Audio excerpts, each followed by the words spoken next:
Good evening, everybody. Welcome to the main beach parade and the Gulf Coast Highway, because we are in the sunny Sunshine Coast for the ASR Gold Coast 400, the second stop on this year's ASR Enduro Cup 2021. Proudly brought to you by Penrite, a better class of oil, and Ryco Filters. Well, if the first round at Sandown wasn't an all-out slugfest, be prepared this weekend for a good old-fashioned street fight. The concrete jungle of Surfers Paradise hasn't been on the Supercars calendar for 2 years. It's actually been 3 years since this layout got a run in ASR. So it's been some time since the drivers have seen this in Supercar guise. They've seen it a couple of times last year with the Boxer Cup and the Super 2 series, but not a fully fledged top-tier Supercars race. Well, there's a pair of them tomorrow, so that's going to be rather interesting. Two 200k races that make up the 400, but tonight it's all about qualifying and the shootouts for those two races, and we've got a little something special in between. We've got a little special support act to spice things up for the night. My name's Steve DeVries. Opposite me again for the second round running is Michael Zalavari and Kiwi Chris Riddell. Good evening, gentlemen. Good evening, Steve. Good evening, Kiwi. Good evening, everyone. Yes, we're here at the sunny Gold Coast tonight, and I'm very excited to see some broken cars, but we might have to save that for tomorrow because tonight is all about qualifying. Kiwi. Yes, we're in the sunshine. For Supercars, it's going to be spectacular. Can't wait for the two races tomorrow and for the shootouts and qualifying tonight. Well, I can't say that we've missed the sunshine. We missed it down here in the southern regions where we're all based, down here in Melbourne and in Adelaide. It's been a bit gloomy, but the Queensland government couldn't get anything with Supercars going for the back half of the year, but we've managed to. But I guess we always like to refer to this as the COVID-safe Supercars Championship because we're all the drivers and all the commentators are all spread out across the country and all tuning in for 2 great days of racing. It's been plenty of guys practicing over the last 2 weeks for this one, and all culminating over the better part of the next 24 hours starting tonight. Of course, Bathurst to follow in 2 weeks. So 3 weeks was the gap from the Sandown 300 to Gold Coast this weekend, and then we've only got 2 weeks to the Bathurst 500. Geez, and there's some good stuff being churned out by the ASR admin crew for that one. There's going to be a brand new Bathurst track that has not seen the light of day in ASR before, and there's been a very, very feverish amount of work going into it. But we'll save that for 2 weeks from now when we get to eyeball it for ourselves and heap praise on all the guys that have done a fair amount of work, because this track itself has actually had a fair amount of work done since the last time we saw it. Flood, you were around when the Boxer Cup was last churning around the streets of Surfers Paradise, the Antara sponsorship back in the day, but this is a big step up from what was the last time we ran this track about 9 months ago in those Porsche boxes. Yeah, and I think the thing for me that's the clearest improvement has been the consistency with the track cuts. I had a bit of a run around yesterday in a supercar, just sort of get a feel for where the track cuts are, and they are much, much more consistent and much more, I'm not going to say generous, because that's not really the point. They feel right. They pass the sniff test. So you guys have done a great job, and everyone in the admin group and who's been working on the trap has done a great job of putting that together specifically. All the graphics and the liveries and the artwork and the sponsorship banners all around the circuit look very, very well presented. I especially like the endurance chat bridge. That one tickles me quite a little bit. But it's a very well presented track, and it works, and it does a great job. So very excited to see this iteration of the track in full flight tonight. And I know that everyone's going to feel justified no matter what the result is tonight. And Kiwi, I think this is your first eyeball of this particular circuit. I mean, you've been up at the Gold Coast not all that long ago, actually, this year. So you know sort of roughly where the area is, but this will be your first experience seeing this circuit in a sim. It is absolutely my first experience, and it looks absolutely spectacular, like it would if you were there for the Gold Coast 600, and the camera angles look on point, and it's going to be fantastic to call this. Absolutely is. There's a few things you'll see throughout the night as well. There's actually a couple of major improvements that have gone on. There's actually a brand new pit building that was put in for this one because there wasn't actually enough garages to house all the cars. So there's actually been Brendan Ross actually did a fantastic job to put I guess you can call it a modular pit building together and get it into place. So We actually might bring that up on the screen in the practice session now. We'll have a look there. You see, there it is. There's the pit building with all the booms and the banners down there. And if we sort of get our mouse going, we can sort of zoom up there. You can see it's actually in two parts. So that's the back half of the circuit there. And then there's the front part, which is right here where you can see the 00 Motorsport car. So the front part was always about the same length in terms of the number of garages. There was 8 there in total, but it was the back garage that was a little bit shorter and needed to be extended a little bit to make sure we caught all the cars. It's actually a nice touch by Lewis Wedding down there with the Outwall Broadcasting little booth at the end there too, where the commentators are currently occupying themselves. I think he's taken that away from the Fox Sports booth. But anyway, we'll leave that one alone. But no, good to see that there's been a fair bit of work gone into that. But yeah, the pit building took a fair bit of effort, and it's good to see that we've been able to give everybody their own pit bay. Each team's got their own pit bay, and each team's got their own pit garage that can house 2 cars. So that was the whole thing. So that way we didn't have to have people sharing with other drivers, and that was actually a fair bit of work in itself. So it's good on the ASR admin guys for putting that one together at short notice. And as you said, the signage looks absolutely fantastic. So we can't complain. Absolutely. Yeah, and it's the new pit building is very reminiscent of how it used to be set up for when the IndyCar used to run parallel with the Supercars. So all the Supercar pit bays down the very, very back and all the IndyCar stuff at the very front. So it's a great, cracking piece of kit that you guys have put together. And yeah, I think everyone will be very excited to use it. I think so too. Let's have a look at the race weekend structure just to see how this goes. So if you haven't tuned into one of these before, so 2 days tonight, the Saturday, the 2nd of October, there's a 2-hour practice session, which is just concluding. There'll be 2 sets of qualifying, and they'll go for 15 minutes, and there'll be a top 10 shootout after each quali session for the top 10 that make it. There's 18 cars, so there's going to be, unfortunately, 8 people that miss out. And there's the little special event right smack in the middle there. The 2 commentators opposite me are actually going to have a bit of a burn in the Stadium Super Trucks. They're going to actually, very popular series that's here on the Gold Coast in real life, and we're going to have a little 12-lap duel around the streets of Surfers Paradise. That's going to be a bit of carnage, I think. So I got word there'll be a bit of a special guest commentator will be up to say hello for that one. And then tomorrow we've got the 2 68-lap races, 200 kilometres each. Points, maximum 300 for any one team for the round, 150 points for a win in each race.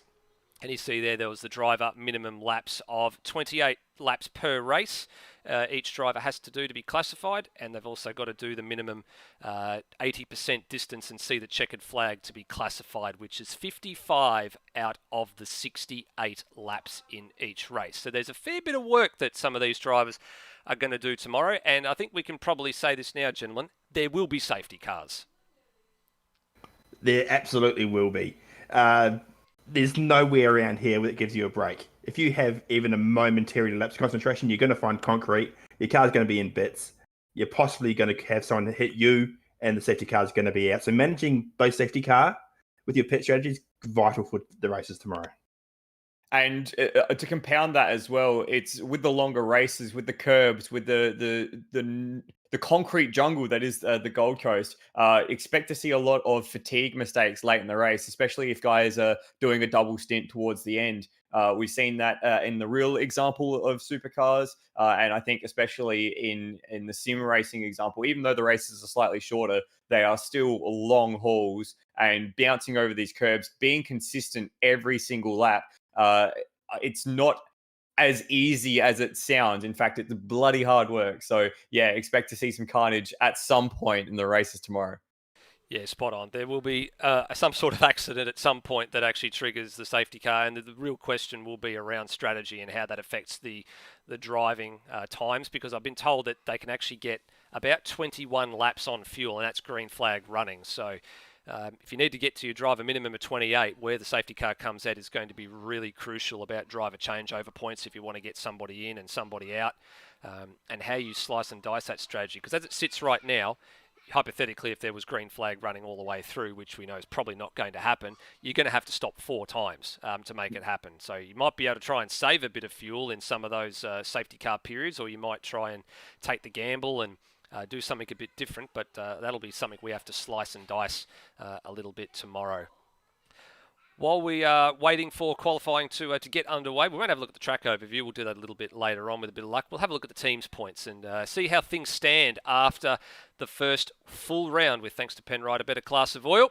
It is the Parramatta Speedway Racing Holden ZB Commodore of Kurt Stenberg and Luke Rosella on top with a maximum points of 350. The got top honours. They took points for every race and walked away with the maximum amount from Sandown. So they're comfortably clear at the moment of car 288 for Evolution Racing Team and the Bogdown Motorsports pair of Will Devonish and Pete Savage, who are actually tied on points, you can see there, but by virtue of the second place finish in the 300 for Evolution Racing Team car 288. That is why they have the top gong out of the two of them there. And it's actually fairly close, gentlemen. We have a look down the field here. There's a few drivers that are not too far behind each other. There's some good close battles there inside the top 10.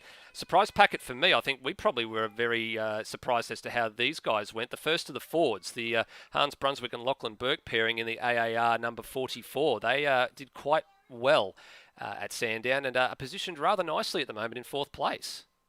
Yeah, they were the surprise packet of the first race to the grid, where Hans got an absolutely cracking start and dragged them quite a ways up the grid. And they held their own in that race, and they've been rewarded with a 4th place in the race at Sandown in the 300. But with their 2nd and 3rd in the qualifying races, that's what's netted them 4th overall in the standings thus far. They were one of the true success stories, I guess, from the Sandown 300.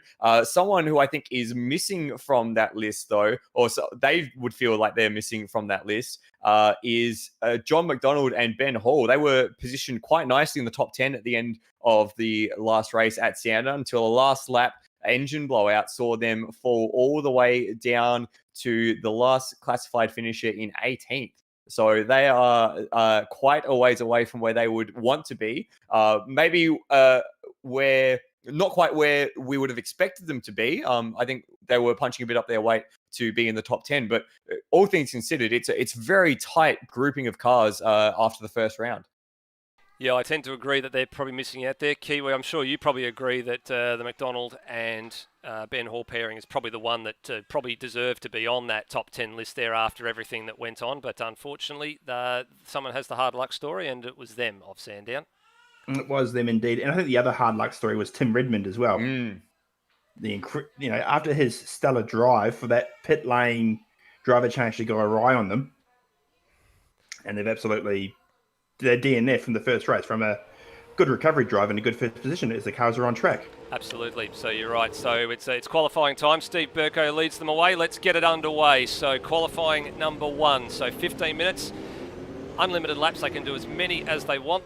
And of course, the top 10 out of the, it was meant to be 18 cars, it's now 17. I think somebody may have missed the jump here or have not been able to get back into the server, but they will transfer to the shootout. So this is what Flood was referring to a little bit earlier with the track cuts being a little bit more, I wouldn't say lenient. I would like to say probably, Flood, self-policing, I think is probably the analogy to use, because one of the improvements of the circuit this year has been the addition of the sausage curbs on the back sides of the chicanes, both at the opening chicane and at the final, the major one, the beach chicane, the quadruple chicane. And if you get it right, it's very, very rewarding. But if you get it wrong, you're going somewhere you don't want to be, basically. Absolutely right. And I think for tonight, we're going to see... Oh, is that a bit of exclamation in the background from Kiwi? I think tonight we're going to see a lot more people getting it wrong, because they are going to be absolutely pushing to the maximum. It is all about that 1 lap pace for tonight. Tomorrow, we'll see a few people maybe take just a little bit more of a conservative route through the chicanes, just to try and nullify the effect of maybe one mistake. So we'll see a few people... Well, we'll probably see less carnage, but I'm certain that we'll see some amount of carnage. And the sausage curbs are not pleasant. I'll tell you that much. They're not pleasant at all. No, they're definitely not. Steve Burko's on the clock in a minute. Oh, and he shortcuts the chicane, and he's the first victim. So the first man out is unfortunately the first victim, and he'll be awarded a curb strike for that one. So he will have to go again, and he will not register a lap time. So I think the next one that's going to register the lap time is going to be Daniel Cox. So he was on the road behind Burko. He's about 200 or 300 metres behind him at the moment, and then he's dragging Lime Mitch along for the ride. So Lime Mitch Was probably expected to qualify that car and is in position. He's actually getting a pretty handy tow here at the moment from the Cox and Higginson Commodore as they come around the last couple of corners and onto the main straight. Lime Mitch has always been a very, very good qualifier, and let's see what the times are when they cross the line here. So Cox will set the opening benchmark, and it's a pretty low benchmark at 11.5, immediately surpassed by Lime Mitch at the 10.2. I did see Lime Mitch with a 10 flat earlier in the night. Wood splits the pair of them. Ross And splits a pair of them as well. Stenberg. And Stenberg's already gone to the top of the 9.7, so we're already into the 9s. And Stenberg in practice had a 9 flat, so that is the goal time basically. See if we might even see an 8 tonight from Stenberg, but that's he's the first one to really set a proper lap time in anger. But even still, that's 7/10 away from where he'd want to be. Yeah, correct. So he's got up a little bit here at the first sector split. Got a little bit of traffic ahead of him, but it's quite far enough ahead that it's probably not going to hinder him. Oh, wow. Oh, those curve strikes will hinder him, though. That was wild. That was very wild. He very, very, very close there. And I think, actually, and he aborted that lap. I think he probably wasn't very happy with how he went through the chicane. Also, Lime Mitch pulled up on the exit of the chicane. Let's check out 4th place Damon Woods, half a second up to the 2nd sector mark on his personal best. He currently sits in 4th place with a 10.5, so that would bring him into the 9s, which is what we have seen to be the competitive lap times. Just coming down the main straight now. He had a little bit of a slide out of the only left-hander on the circuit. Good time. And slots into 2nd. Very good. 109.8. Very good time from David Woods. Now, this is important too because there has been a couple of car shufflings over the rounds between last round and this round. There is actually a change in that car with Dane Liccardo stepping in to fill the void from Ethan Gould because there's been a little bit of conflicts with personal lives and things. So there is unfortunately only one ERT Commodore this weekend, and they've elected obviously to put the points to the car that is the furthest up in the championship at the moment, which makes sense. Brenton Foley on screen now. First qualifying lap for him is about to be in the books. He's set a couple of good sectors, goes to P7, but 7/10 is a fairly big margin at the moment, but still plenty of time. Now, important here, Kiwi, we've seen this over the course of a number of qualifying sessions. I think you'll see that the times probably start to come later in the session, especially with drivers that might do maybe a 2 or 3 lap run, because we're probably not going to see these times or the really super low times in the shootout, because it does take a bit of time to warm up the tyres on some of these cars. Warm up the tyres, warm up the drivers as well. Yeah, great. Drivers, it's all right setting these fast times in practice, but you get 15-minute session to get it all on the line. Only the very best can do that straight off the bat. Sometimes you've got to take 2 or 3 laps to get into that mode. Yeah. And you just saw Kurt Stenberg on his live stream, just absolutely muller the chicane at Kern 1. But yeah, it's not the easiest thing to do. No, definitely not. There's still a couple of drivers yet to set some times. One of them is this car on screen, which is the Rhodium Brad Severs, number 45 Peugeot Par PBF machine. So that one yet to set a time. And also the Lachlan Burke and Hans Brunswick Mustang, the car 44, the one we were talking about, was quite far up the order as well. Has yet to exit the garage, so that's a bit of a strange one. As we watch and he's made a big meal of that chicane. Oh, I'm behind him! What was that? That was a major incident behind him. We can try and swing through and pick that up for Scott Stancliffe, and that one's worthy of a look on the Ryko replay for that one. What on earth happened there to Scott Stancliffe? That was, I think, and this is the consequence of getting this wrong. You've seen that a few drivers just pushing the envelope a little bit too far, and this is essentially the first real victim of qualifying tonight. First part of the chicane was right, just a little bit too. Wheels in the air for a little bit too long. That's all it was. Just a little bit too long.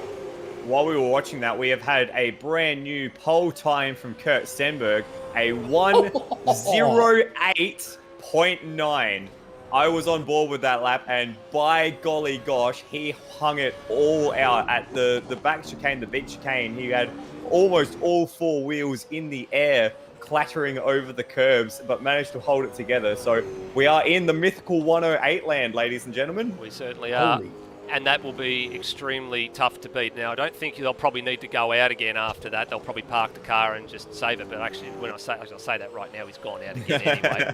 Now, I have had on good authority that some of the guys that were in the practice servers during the week were actually keeping an eye on what was going on with that car, and they were saying that they were struggling to string together doing those low nines consistently throughout the practice server night. Sometimes they were looking at it and going, well, we're just binning at the wrong point after about 3 or 4 or 5 laps. So there will be a bit of a question mark over what their proper race pace is going to be come the sessions tomorrow, or the race sessions tomorrow. Looks like we've had confirmation of who the man that dropped out of the qualifying was. Looks like it's Matt Cecil, unfortunately, who's missed this one.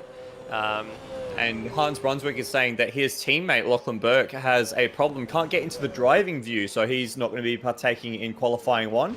So that will see that car parked at the rear of the grid for race 1 tomorrow. Yeah, you're not wrong there. So that's a bit of a sad one. And the other one that's the information coming out of the stewards review from Sandown as well is that the John McDonald and Ben Hall car 19, is unfortunately has got a grid place penalty. It's got a 3-place grid drop to be served for race 1 tomorrow, and that means they're pretty much almost going to be on the back row of the grid anyway. I'm actually thinking I know that probably the reason why there has been an issue with Lockie Berg getting into that car and getting it going. There's a few drivers that were actually doing driver swaps during the practice session leading up to quali, so if he's actually gone down the driver swap and hasn't had it in the right view, that actually won't be allowing them to get out onto track.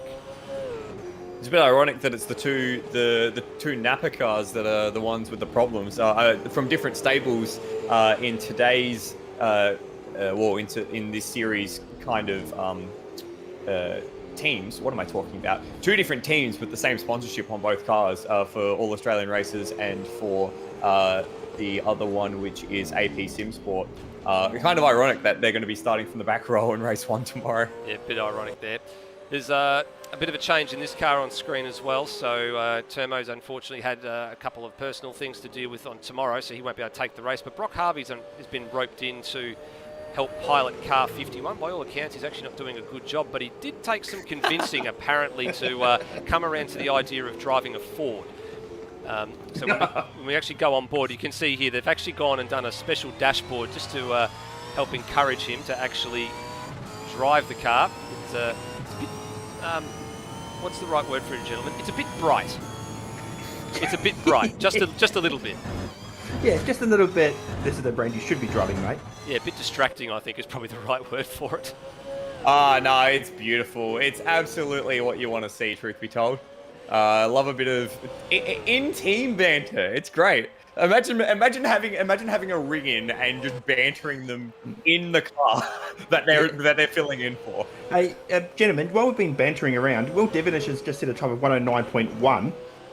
And he was up at the Sector 1 split as well, Kiwi, and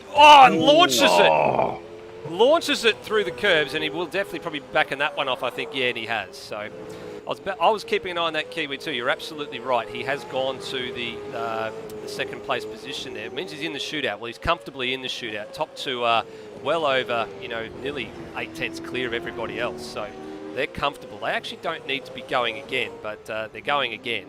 I don't see the point. This is part of the thing, but I guess they want to probably stay in the rhythm a little bit, I would imagine. And how much of it is just going, yeah, we're faster than you? Just laying the marker down and just, I don't know, being a little bit, I don't know if arrogance is the right word? Cheeky? Yeah. Cheeky.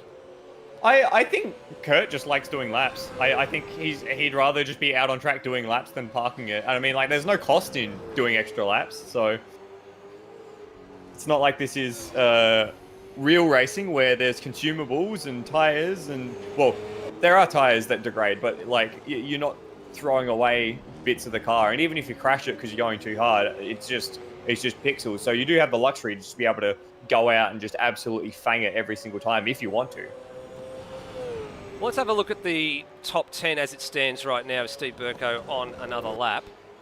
He's currently in 9th place. Oh, gets it all wrong at the chicane, and that's probably going to be very close to the end of his quali session, I think. That was saw that one live. We don't need to take a look at a replay on that one. That was a big moment pushing the envelope. He was pretty much right on his own best lap. It was only .003 down on his personal best at Sector 1. So he was on a pretty reasonable lap when that happened.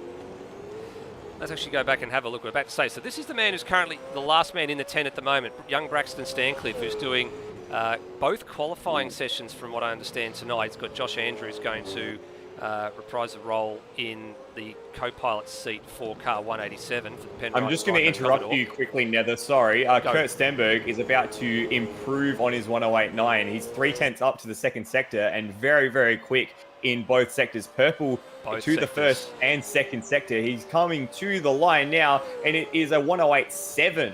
So again, just throwing down the gauntlet. Yeah, not a purple in sector 3, so it was slightly slower through the final chicane and through the final hairpin, but he has still gone to the top. So 107.6, and this is what I was saying before. Look, and he's not going to probably improve on that one there, a little slide job. And probably neither is Braxton Stancliffe. Actually just improved to 9th, so that's quite a handy improvement for him. Time's ticking down here, so top 10 as it stands. Stenberg and Devonish. And these guys have to do the shootout as well. The cars that make the top 10, the drivers who set the times, are the ones that will be doing the shootout. Then Lime Mitch has actually done a pretty handy job to get ahead of Scott Stancliffe and Damon Woods and Brendan Ross. Have a look at that. Those guys are only separated by less than 2/10, so there's not much in it from positions 3 through to 6. And then you've got 7 and 8, Foley and this man on screen, Daniel Cox, not a lot in it either. Braxton Stancliffe a 10th behind Daniel Cox in 9th, and then Burko's a 10th and a bit behind Braxton Stancliffe. So guys on the bubble here, probably the ones I'm going to be looking for now is the car in 11th spot with NZ Snipes at the wheel, car 420. By all counts, he's doing both qualifying sessions tonight, and he's aborting. So he won't get another lap. That will be it. So they won't get around for another lap. But the next men behind them were their fellow countrymen in Peter Thrower and Freakish. They're on an outlap. They might just get lucky and get one more lap, but it should be mighty close. It'll be very tight. It's going to be very tight. They'll have to boot it, and straight down the chicane will help. Well, basically, just what he just did there will probably help get them up to speed. But they've only got 30 seconds here now to get around. So where is everybody on track? So you got Burko's just crossed the line. Daniel Cox has just crossed the line. Yeah, and these guys at the back end of the top 10. Yeah, and Stenberg's just coming around the final corner, dragging Brendan Ross with him. So these guys will get another lap if they want to go. Cam Rutledge across the line. I think they're going to miss out here. Pete Thrower and Freakish, I think, are going to miss out on getting another lap. Yeah, they're going to miss it out now. So they weren't quick enough. They're going to miss out by about 5 seconds. Yep, and they're done. And they're done. So everybody that's currently on a lap right now is on their flying lap. So the top 10 is essentially set unless somebody from 13th on back can actually pull a miracle.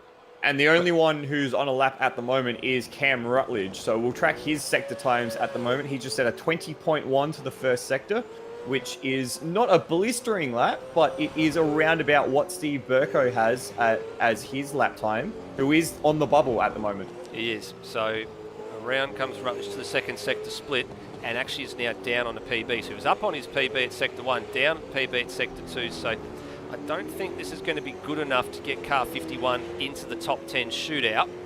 Burko doesn't improve. He crosses the line. He stays 10th. So he's the last man in the 10 at the moment. He'll be first man out in the shootout if it stands the way that it is at the moment. Cox is in. Braxton Stancliffe, who's currently in 9th. He crosses the line, stays 9th. And here's Rutledge. And no, improves, but does not improve by enough to make the shootout. And as we cycle through the field, Lockie in the pits, Latino in the pits, and Brad Severs in the pits as well. And that's it. That's everyone. That is, unfortunately, everybody. So that means that top 10 shootout, the field is locked for top 10 shootout number 1, Stenberg, Devonish, Lime Mitch, Damon Woods, Scott Stancliffe, Brendan Ross, Brenton Foley, Daniel Cox, Braxton Stancliffe, and Steve Burko will be the men that will partake in shootout number 1. There's a little bit of late movement and shaking there as well. Damon Woods went ahead of Scott Stancliffe to be the 7th man out in the shootout. So there was a little bit of late shaking at the top end of the time standings there. But overall, apart from a couple of major incidents, which we captured on all our circuit cameras, not a too bad a qualifying session. Quite well contested through the midfield of that top 10 there. Some times that were very, very close together. Yeah, if you have a look at everywhere from third, which is a 109.7 for Lai Mitch, all the way down to 10th place, 110.4. That's only 7/10ths covering 8 cars. So very, very tight in the mid pack there. It's a little mistake, a little indiscretion in qualifying. In the shootout, rather, could be in the difference between the second row of the grid versus row 5. So very, very tight stuff in the mid pack. Indeed. So server now sorts itself out, and we'll cycle back to another session. We'll get all the drivers out of the server that don't need to be there, and only the top 10 guys will remain. So won't be too much longer. We'll get that one up and running. So if you haven't seen a shootout before, well, I guess everybody's sort of seen a shootout before. What am I kidding? It's going to be it's basically one lap against the clock. It's like what we did at Bathurst. The only thing that we're not going to be doing tonight is the driver interviews like we've done at Bathurst in the past, because it's such a short lap. The drivers really pretty much don't have enough time to get on the mic and have a chin wag with us. So it will be out, do your lap, come back in, and we'll be changing them over relatively quickly.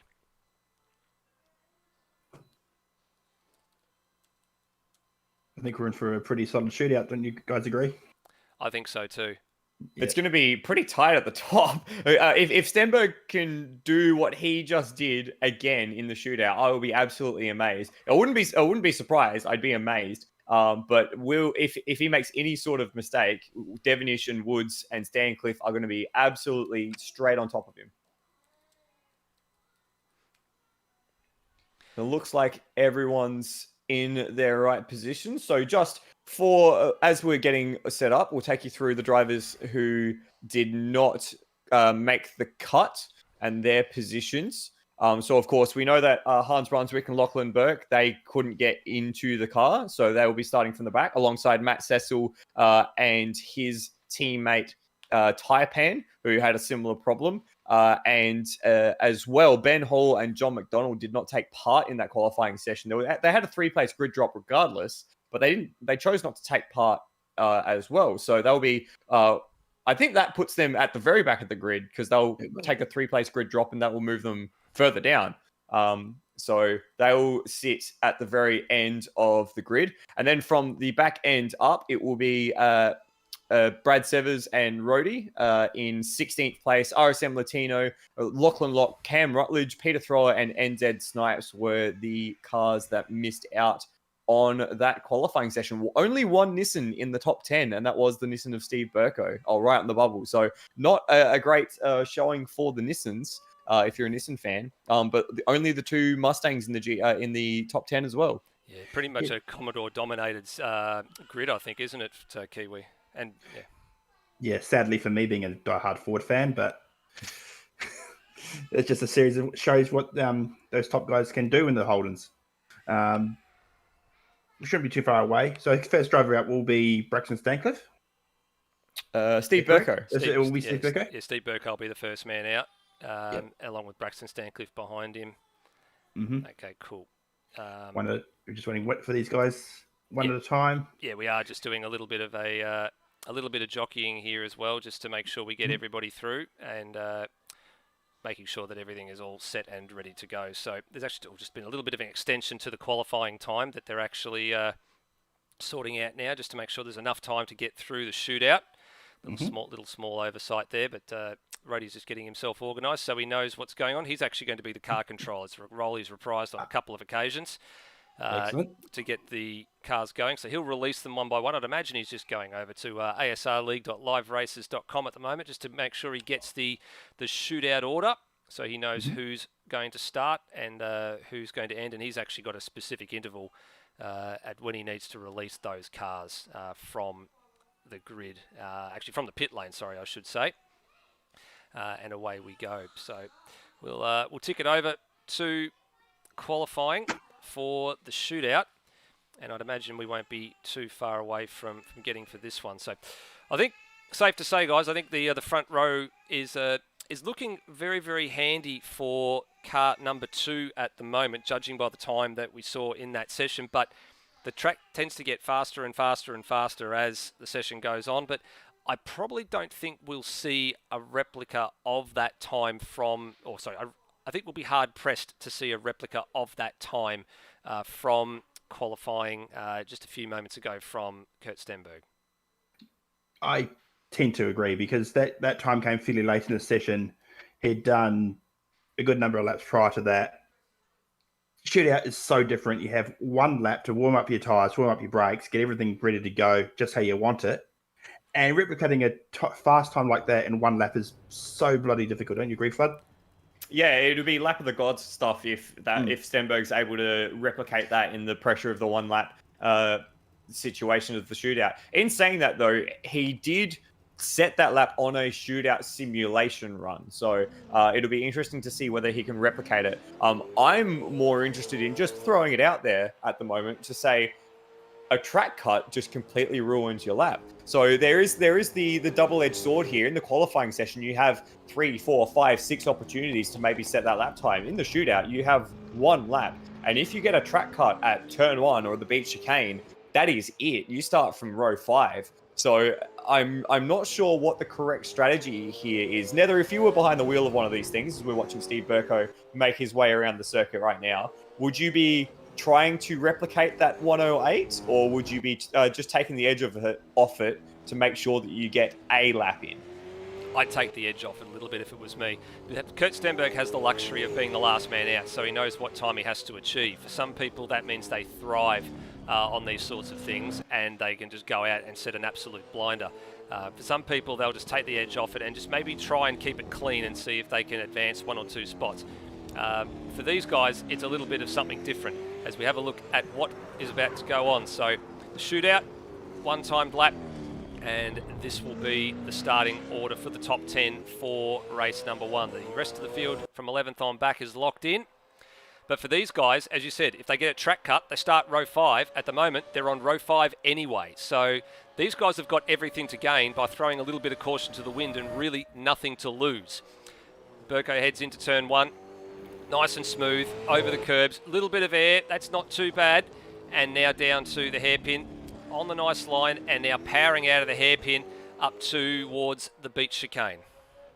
Little understeer in the middle of the hairpin, but he got the drive out to 20 flats the first sector. Not the fastest time, but certainly up there in the mix. Here's the beach chicane though. 1, 2, 3. Rides that one a little much, but gets it down and gets it out the other side. Well done, Burko. Now into turn 10.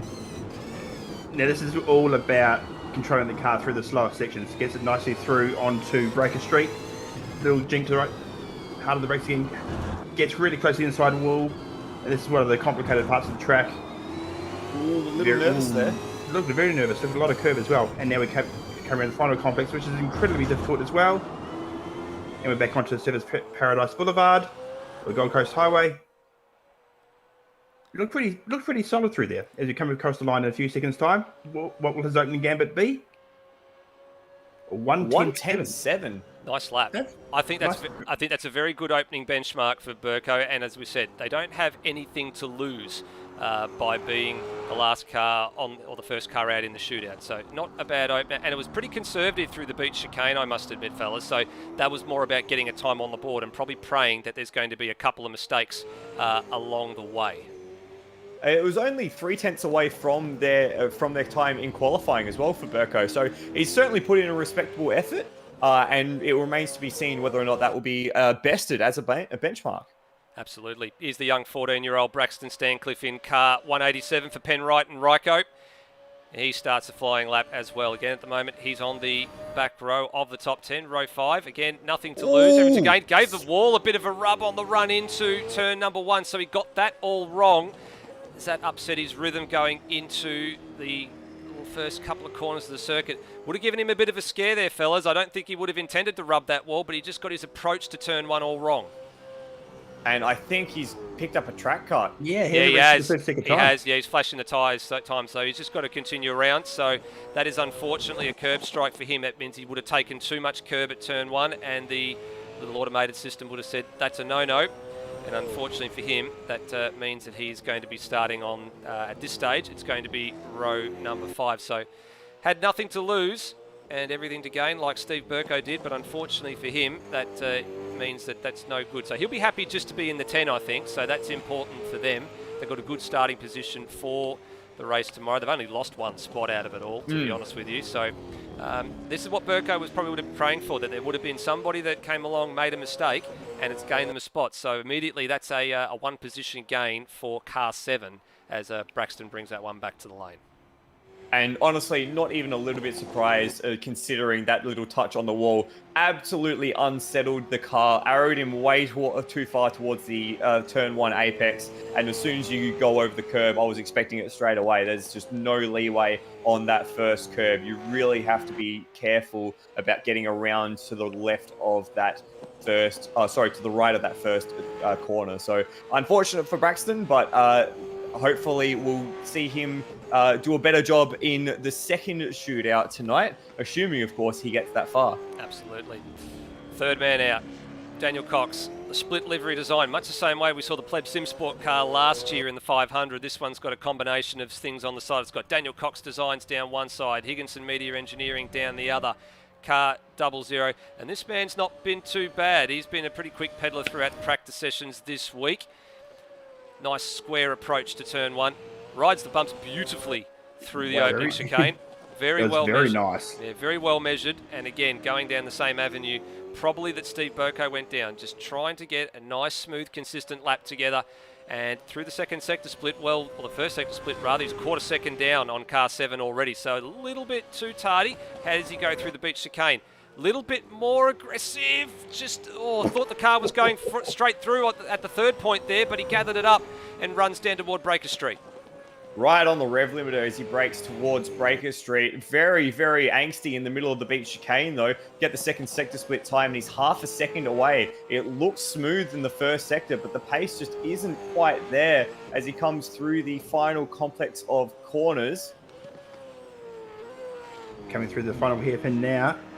5 cents down. This is not going to be a spectacular lap, but it'll be solid enough.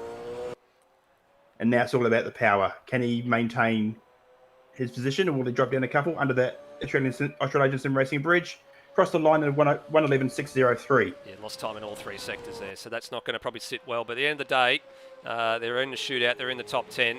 Essentially, they are not that far off where they were, but again, another position for the Nissan of Steve Burko and Darren Kemp. So not a bad result turning so far for Burko's 10.7. As you said, only being a couple of tenths off what they did in qualifying trim a couple of minutes ago. Brenton Foley, former Supercars champion, get the band back together with Phil Boak. How's he fared through the first chicane? Big wild moment at turn 2. Was that enough to register a track cut? Well, he's overcommitted into the hairpin, but he's gathered it up and gets back online. What's the timing say? Does it agree with him or disagree? It says he's up by just under a quarter of about 1.5 tenths, so not that far away. So how on earth has he done that? As he comes through the beach chicane now. Whoa! Big two-wheel moment, upset him for the 4th part of the chicane. So, and I think he just flashed the lights there as well, so that might have been a track cut. Yeah, we'll get a readout at this point of the track here as he comes down towards Caesar Avenue. And no time. So looked pretty good, looked pretty handy through the first part, but no, he's given it away again. So this is not.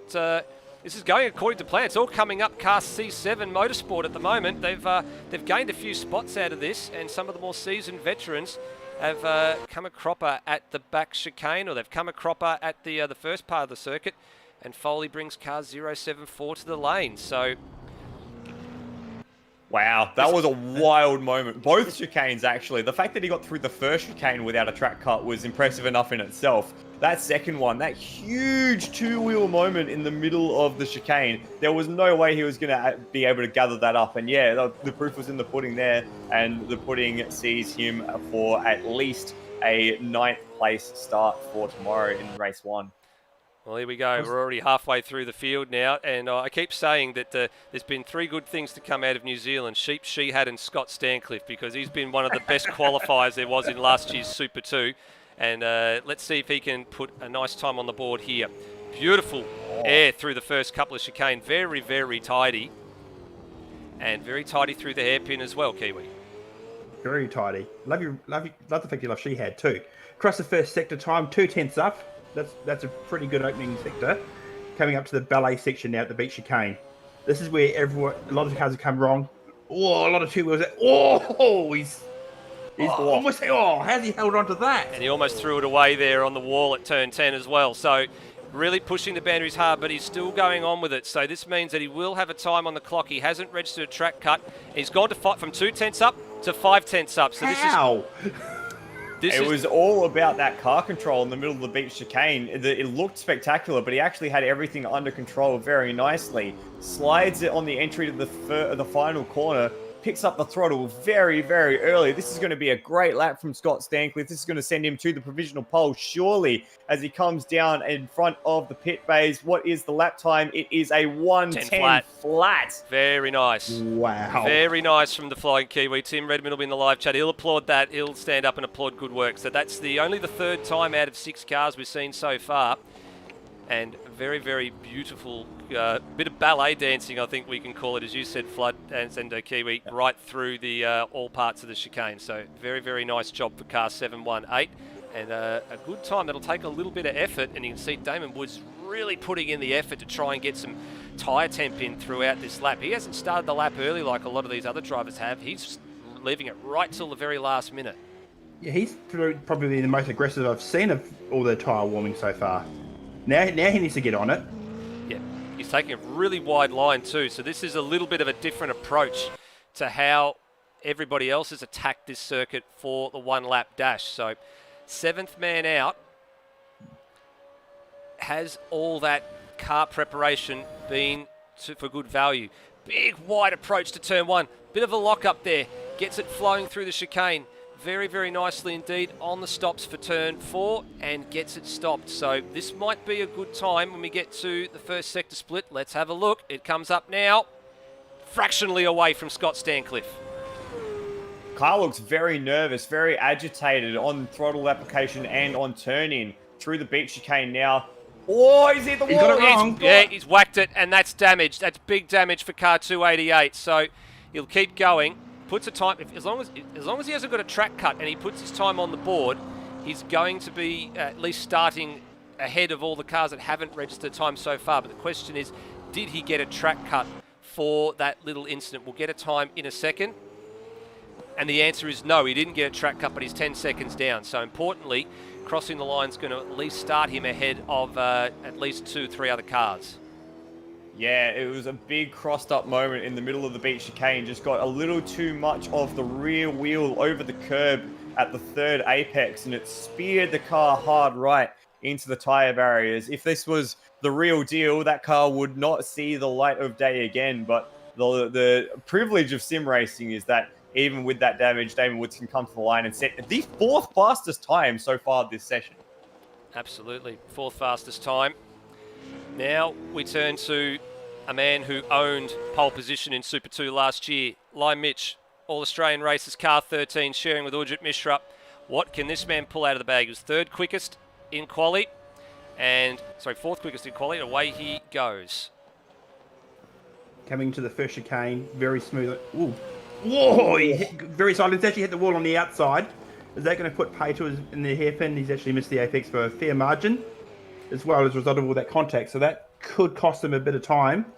And there's the proof, 3 tenths down through the first sector. Now, I did notice that he was extremely more aggressive than Damon Woods on the warm-up lap as well. He was actually attacking the circuit through this part of the course, just like he is right now on his out lap. So he was really starting the lap super, super early. Very nicely settled through the middle of the beach chicane there. Got the wheels up each time, but got them down just as quickly. We'll see a 2nd sector time in a second, and it is 0.2 behind. So quicker in the middle sector than Scott Stancliffe, but not by much. Only to the tune of about 1/10 of a second as we come through the final section of corners now. Scott was very smooth through here. Lime Mitch just as smooth, maybe just a little bit of power on oversteer on the exit. It's going to be mighty close. It's 2 tenths he's got to gain up as we come down the main straight. What is the lap time for Lime Mitch? And he goes 2nd. Lost time in the final sector. He did lose time in the final sector. He was right out to the wall off of turn 15 as well. So it was sector 1 that cost him. This first sector that he's in right now was the one that cost him. He was 3 tenths behind Stancliffe, and he really never recovered it. So despite the fact he did set the purple sector through sector 2, So at the moment, Scott Stancliffe fastest through Sector 1 was a 19.804. Lime Mitch is currently quickest through Sector 2 with a 23.755. And then in the last sector, it is Scott Stancliffe again with a 26.418, which is fractionally quicker than Lime Mitch's effort that one around. So Brendan Ross for Team Has Been, the car number 5. Is the third last car in the shootout. Only 2 more men to go after this. It'll be Will Devenish and Kurt Stenberg to round out shootout number 1. And then we give the Supercar boys a break and they can see what the SST boys produce. Very, very placid through turn 1. Not as aggressive as a lot of the other drivers have been. And, he's overshot the hairpin just a little bit. Yeah, very smooth. The most controlled easily through the first chicane that we've seen. Unfortunately, it hasn't paid off in lap time, though. A 20.2 to the first sector. 4.5 tenths down as we come to the beach chicane now. 1, 2, 3. A bit of air at the third apex, but gets through nice and smoothly. This looks like a banker lap here from Brendan Ross. Just a bit of a cool head, a bit of experience here. Just making sure he slots in to the top half of the field. 4.5 tenths down. Same lap time. In fact, in purple middle sector, truth be told. Yeah, pretty close actually to a purple middle sector. It's actually, not quite, about 10th off being a purple middle sector for Brendan Ross, but it did claw back a little bit of time. Not much. He's given the outside Penrite fence there a rub on the run through turn 14 and 15. So that's a little bit wide of the ideal line, and he is going to go again. And set a 1 minute 10.6. So that's actually not too bad. A lot of time lost in that last sector. Yeah, agree. A lot of time left as well there. Now, I believe there's actually been a slight, maybe a slight hiccup for Will Devenish here because they've actually sent the provisional pole man from qualifying out, Kurt Stenberg. So I think maybe there's been a little bit of a drama for car 15. And they haven't exited the lane yet, so I'm yet to try and get some information through about what's going on there, and seeing what's going on. But peculiar. I was just checking the messages just to see if anything was there that was giving away what was going on, but nothing just yet. Incredibly peculiar. So Kurt Stenberg then, our fast man from the qualifying session, about to start his flying lap. Go. So we'll go on board with Kurt Stenberg for this one. Let's have a look as he goes down the front straight. You can see the little meme on the dash there paying tribute to their Lord and Saviour Mark Scaife. And very, very close to the outside wall there at 3. And now going through 4, using every bit of the racetrack that he can possibly do. And what does the clock say when they get to the first sector split? A tenth and a little bit up, so looking good. Throwing that car around over the first chicane. Let's look at the beach chicane now. 1, 2, 3. Again, throwing that car up in 2 wheels, sliding it out to the wall, using the concrete to just re-center the rear section of that car. Missed the apex there at turn 10, but I don't think it's going to penalize him too badly because he's 4 tenths up. Nearly 5 tenths, if you don't mind. So purple through sector 1 by a tenth and a half. Purple through sector 2 by 3 tenths. Actually, by more, 3 tenths. And now looking the goods through the final chicane. And the final corner, very, very tidy. Bit of a more direct line, didn't really run it right out to the wall. Took a more of an acute angle approach, and this will be in the 9s, and it's a 9.3, and he found more time in the final sector again. So purple in the last, and it was purple in the last by 2 tenths. So a 9.3, so it's not the 8.7, as we said, not the 8.7 that we saw in qualifying trim. But nonetheless, it is currently provisional pole for the moment with just this man to go, Will Devenish. So it looks like Will has made it out on circuit. So whatever issue there was, it wasn't a substantial one, not a game-breaking one. So we've got Will Devenish, last man out on the circuit, about to start his qualifying lap for the first race in tomorrow's Gold Coast 400. Here they go into turn 1.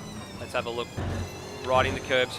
Again, similar to Stenberg, but just a little bit more tapered, a little bit more placid through the opening chicane. I think he probably knows he's got it in him to actually start on the front row, and that's what they'll be aiming for, a front row start. Clock says, nothing in it. Absolutely nothing in it. Here he comes. Wow. Up into the beach chicane now. Can he be as controlled as we've seen other drivers through here? A lot of air timing right out to the wall, no contact, but that was incredibly incredibly aggressive. Did what he needed to do there. What's the second sector? It's coming up Nope. right now, and Right now? he's up. And swings the other way, and not by very much either. So this is going to be an extremely important last few corners for Will Devonish in car number 10. Apologise, I called it car 15 before. It's car 10. How's he through the final corner? Similar line. Does he run it out to the wall? He runs it right out to the wall. Different line compared to Stenberg, so this will be extremely tight. He was purple through the middle sector, not that far away in sector 1, and the time is 4. Oh. It's a 4. It's a 9-4, and it swung the other way in the last sector. Wow. What an absolute showpiece we got at the end there between Will Devonish and Kurt Stenberg. The tightest of margins. It was 0.023 at the line, decided by hundredths of a second. So absolutely an incredibly close run thing going the way of Kurt Stenberg. But Will Devonish should be very, very proud of his qualifying lap. Of course, taking on a front row start for the first race tomorrow, the Gold Coast 400. That is indeed a huge spectacle. So there's 2 drivers, of course, in that one that did not set lap times in that one. So we only got 8 registered entrants. So, of course, we got Kurt Stenberg, Will Devonish on the front row, Scott Stancliffe and Lai Mitch, Brendan Ross and Steve Burko, Daniel Cox, Damon Woods, and then you had Braxton Stancliffe, and then who was the last one in there that didn't set a lap time?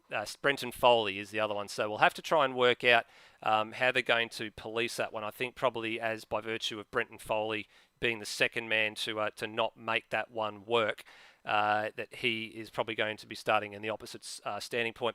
But what we're going to do here, gentlemen, is we're going to take a short commercial break. You two are going to go off and get your race gear on. Yeah, boys! And let's get into this. God help us all. And we'll be back on the other side of this commercial break with a little support act for the night. Don't go anywhere. The 2021 ASR Supercars Enduro Cup is proudly brought to you by Penrite Oil, Australian made and owned since 1926. Penrite, a better class of oil. Ryco Filters, the professional's choice for high-performance automotive filters since 1936. ASR would also like to acknowledge the ongoing support of Cam Rutledge Electrical,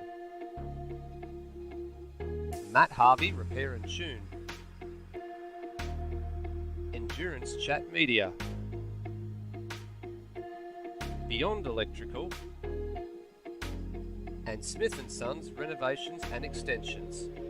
Thank you for being a part of our series through 2020 and 2021.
Welcome back, ladies and gentlemen. We are about to get ready for something a little bit special, and I'm actually going to remove that text there because the commentary team is is not that commentary team for this one. It's actually a good pleasure to welcome back to the microphone for the first time. I'm trying to remember this now, mate. It's been about 6 months. Hans Brunswick's back in the booth. Good evening, Hans.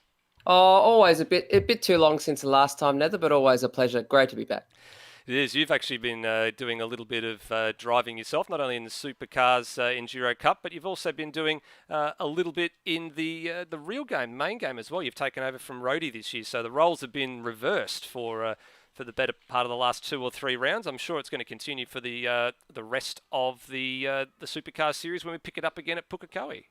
Oh, more than likely. But Rhodey's stolen my commentary box seat and he's keeping that warm, but I'm keeping his race car warm. So it all works out either way. It certainly does.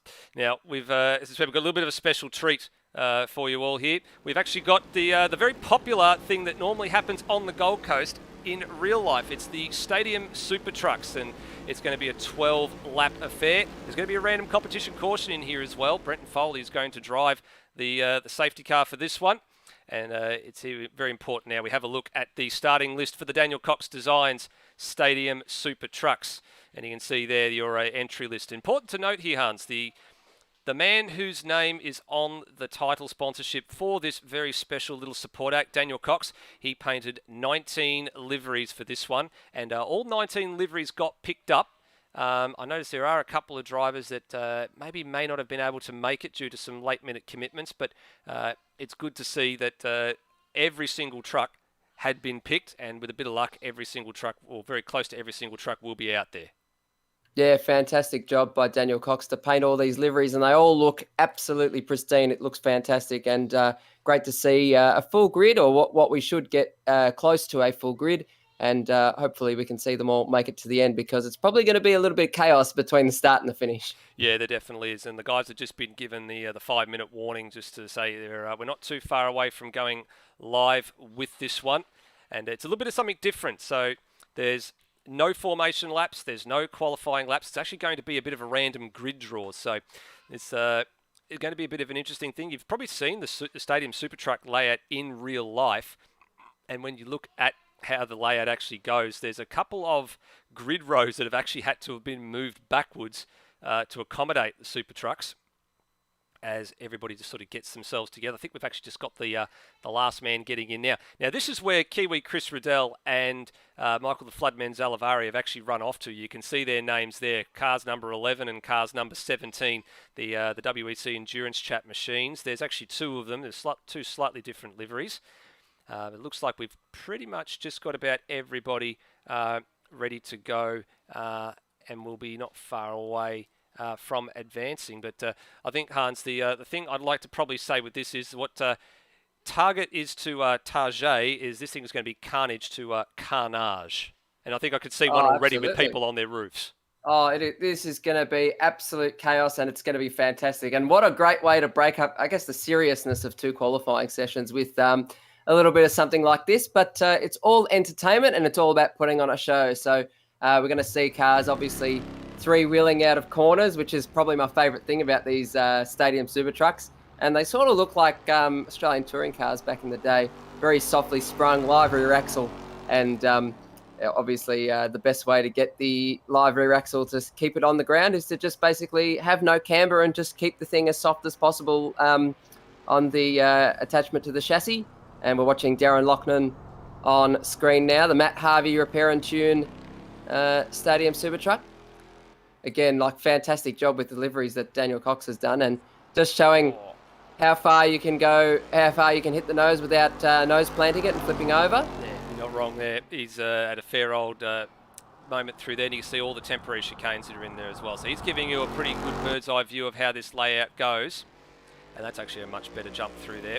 Very well done with that one. That was very good. Very good indeed. All right, looks like we are about to advance to the random grid. So you can see with everything getting ready to go here, and we're about ready to set a grid. Now, the next question, I think, from everybody's lips is who's going to be given the pole position in the random grid draw? And it's Melody Smith is the one who's going to occupy the front row. So Very good. Or pole position, and I think That's Melody's first pole in ASR competition, so well done to her. and didn't even have to do qualifying to get it. That's the And important bit. it's probably the easiest pole position she's ever going to get. So I think she'll be pretty proud of that one for a little while. I think she will. And I think all the supercar drivers have pretty much exited the practice server, and they're actually having a bit of time off to watch this one. And I can't say I blame them. I think they're all looking forward to this as much as the next person is. And we're just waiting here for confirmation everybody's going to the grid. There we go. We're all starting to line up. And there's no formation lap. So this is the important bit. No formation lap in any of this. There they go. A little bit of a more thing there. They're already revving the engines very, very hard. And we won't be too far away. Have a look at that. So Melody Smith on the front row from Scott Nolan, Rhodey and Josh Watson. And then back to Dane Liccardo and Glenn Miles. John McDonald, Brian Walsh, Aidan Sayers and Brenton Hobson out of 10th place. Bit of a jump start there in the background. I think it's right next to one of the endurance chat cars. Oh, and maybe some cars are appearing inside each other. Righto, we'll press on though. We will. Let's get ready to go. Who's going to flip first, I think, is in the live chat. Yeah, there is a bit of a... that's Flood. Oh. And there's a Flood's actually gotten himself a drive-through penalty for that. No! And there's already carnage at this one, and this is not a surprise. And that's the Glenn Miles car at the very back, and they're all See you later. That car is not coming back. Actually, they could just flip it back up and just go driving again. But Scott Nolan into the early lead. Smith & Sons, number 18. And that was Brenton Hobson on his, on his lid as well. Yeah. So there's a few of them that have come a cropper after all this one, but the damage is down, so they're going to have to continue on. And a bit further the pulse there. Yeah, they're all having a big go here. And Dane Liccardo's gone to the lead ahead of Scott Nolan. So Scott Nolan was very close to going arse overhead there, I should say. Dane Liccardo in the Loose Sim Network truck. And he's doing a good job for Loose Sim Network right now. Yeah, late entrant into this one. So Nolan and Liccardo have got a clean set of heels here. Someone's in the fence. Yeah, it's all going on behind them at the moment. That's Melody Smith in the fence, I believe. Yeah, she's had a pretty poor getaway from pole position. Aidan Sayers has actually moved up into 4th place. Melody's gone backwards as they run down to the thing. Oh, and way out of control. Again, and that's it. That's over and out. Yep, down the escape road she goes. Oh, there's another one. Oh, another one down the escape road. Who was that? That was Melody, and Prajat Mishra has gone down the escape road as well. Now, these guys need to get back onto the back of the queue as quickly as they can, because there is a competition caution at some point that will need to be observed. That'll probably be somewhere between laps 3 and 9. I think Brent Foley might be pulling it out early at this rate to let everybody get in and sort themselves out. That moves Termo up to 4th. It actually moves Brian Walsh up to 5th. In the Beyond Blue car. Very good effort from Walshy there. It is, and a little bit of three-wheeling there from Termo, you can see, getting the air, and Walshy too. They're all going 3 wheels through the final couple of corners. Important to note, you can probably tell already that there's a lot of sponsor signage on these cars, a lot of people that have given a bit of time and a bit of money and a bit of effort to ASR over the years, and Turbo's in the fence. He just gassed it up. He did, and they get the honour of that one. And here's Floodman serving his drive-through penalty. We're going to have to give him a bit of a rap on the knuckles when he gets back, I think, to commentary. I don't think that was necessarily his fault. I think there was a bit of an issue there because cars ended up warping inside each other. Chris Riddell almost goes over. He does, and Chris is going to be ahead of Flood here, so that's going to incite a little bit of rivalry, I think. So in the commentary stakes, we got, it's so far 1-1, I guess. I think it is too. It is so far 1-1. And Dane Liccardo's pulled a pretty healthy margin here as well. He's got nearly 5.5 seconds on Nolan. It's actually a lot, I'm surprised, because normally these stadium super truck races are a little bit closer in real life. Oh, Nolan into the fence in the background as well. Just not just the fence there, but I was listening in earlier today that they were talking about the brakes in these trucks, that they actually don't really switch on until the second lap. So probably why you saw so much chaos at the start of the race, but also another thing being that the trucks, when they hit the ramps, if they're not completely straight and they're not off the throttle, it causes all sorts of problems as well. It absolutely does. Looks like, unfortunately, we've lost Luke Emerton from this one. He's had a bit of a glitch moment. He's out of this one, so it means we lose 1 truck, so we're down to the 17 runners. Although I must say, compared to what happens at the Gold Coast in real life, I think we've actually doubled or maybe even nearly tripled the size of the amount of trucks that actually turn up for that event. Well, the last time it happened in 2018, and there's actually been an incident on the front straight. Dane Liccardo's had a moment, and he's lost his lead. And he's going to go, I think he's gone down to 3rd. He's gone to 4th now, yeah. So let's have a look at, we haven't actually, in front of him now. We actually haven't got a replay to have a look at that one. We haven't actually got the replay queued up, so we'll we'll have to keep Worry an eye on about what it happens. Well, I'll worry about that one later after this. I'm sure there'll be a debrief. Now, the next question is, I'm keeping an eye out for when... right out sideways. He is. Dane Liccardo, and he doesn't make the move stick, so he's just lost a bit more to Turmo there, so no good for Dane. But Turmo lives to fight another day. There's Aiden Sayers is up there as well, I believe, Yeah, and he is. He's had Scott Nolan in the lead. He's had a pretty good run. So, yeah, Nolan's got a 7-second advantage. Aiden Sayers is one of the Kiwis that does Super 2. Very, very tapered through the chicane and actually driving the truck quite nicely, being put under some big pressure by Turmo now, right over the rear bumper of the Stadium Super Truck. We'll see some smoke just coming off the back chicane there. Hopefully Nolan hasn't run into issues. No problems. Dane just wipes the wall on the exit. Yep, and through they all go. Through all of that chaos as well, while she's gone down to 7th. Kiwi Chris Riddell's gone to last, so he's obviously had an issue somewhere along the line. And no, the competition caution has not been called yet as well. Here goes Turmo up the inside at turn 14. Fired it down there, got it done, and covers off the avenue for the switchback through the last corner. And Liccardo all 4 wheels, and Brenton Hobson, nice big 3-wheel moment for Brenton Hobson out of the last corner as well. Nolan setting the quickest lap of the race. Here is Brenton Hobson. Down to the final chicane. Beautifully done through the final chicane. He's actually made some good places from 10th on the grid, and also despite being caught up in the opening melee as well.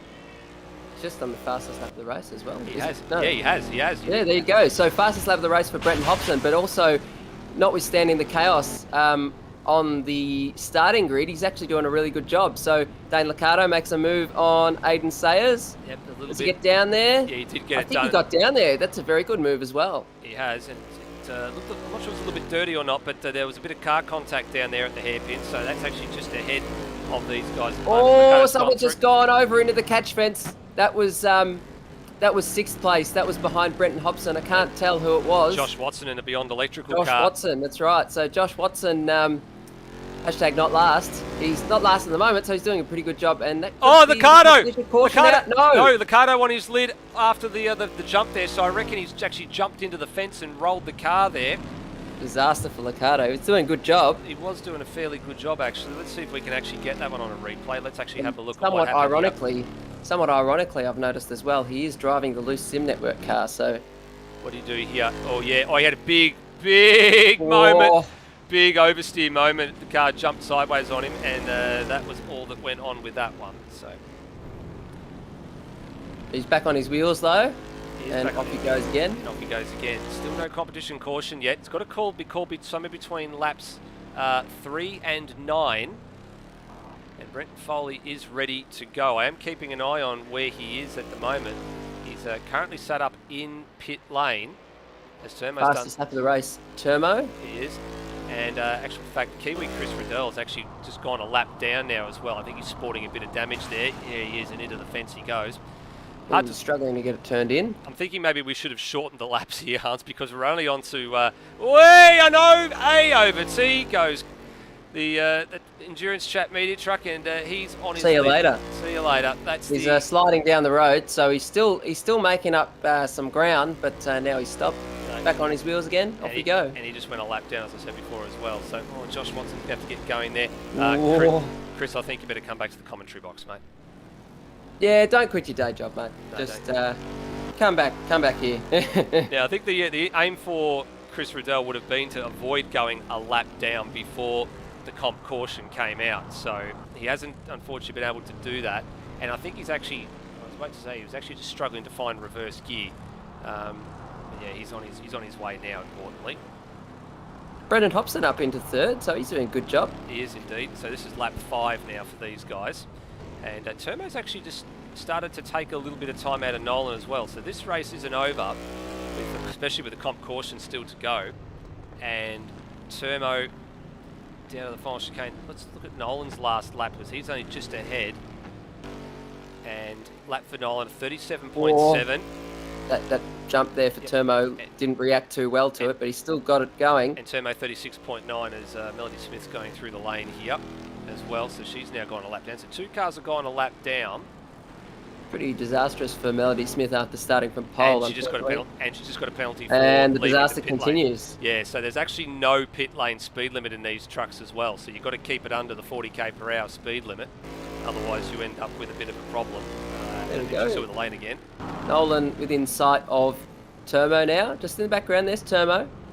And Nolan's approaching, I believe that's Glenn Miles It is. in the Are You OK mobile. It is indeed one of the great charities that does a lot of work with regards to mental health in Are You OK? Beyond Blue, the other one, being piloted by Miles' good mate Brian Walsh as well. So it's good to see that some of them getting some representation as well. We've given some shout outs to those guys in the past for a lot of work they've done. There's actually some Kiwi equivalents. They actually don't have the same sort of naming conventions as we do.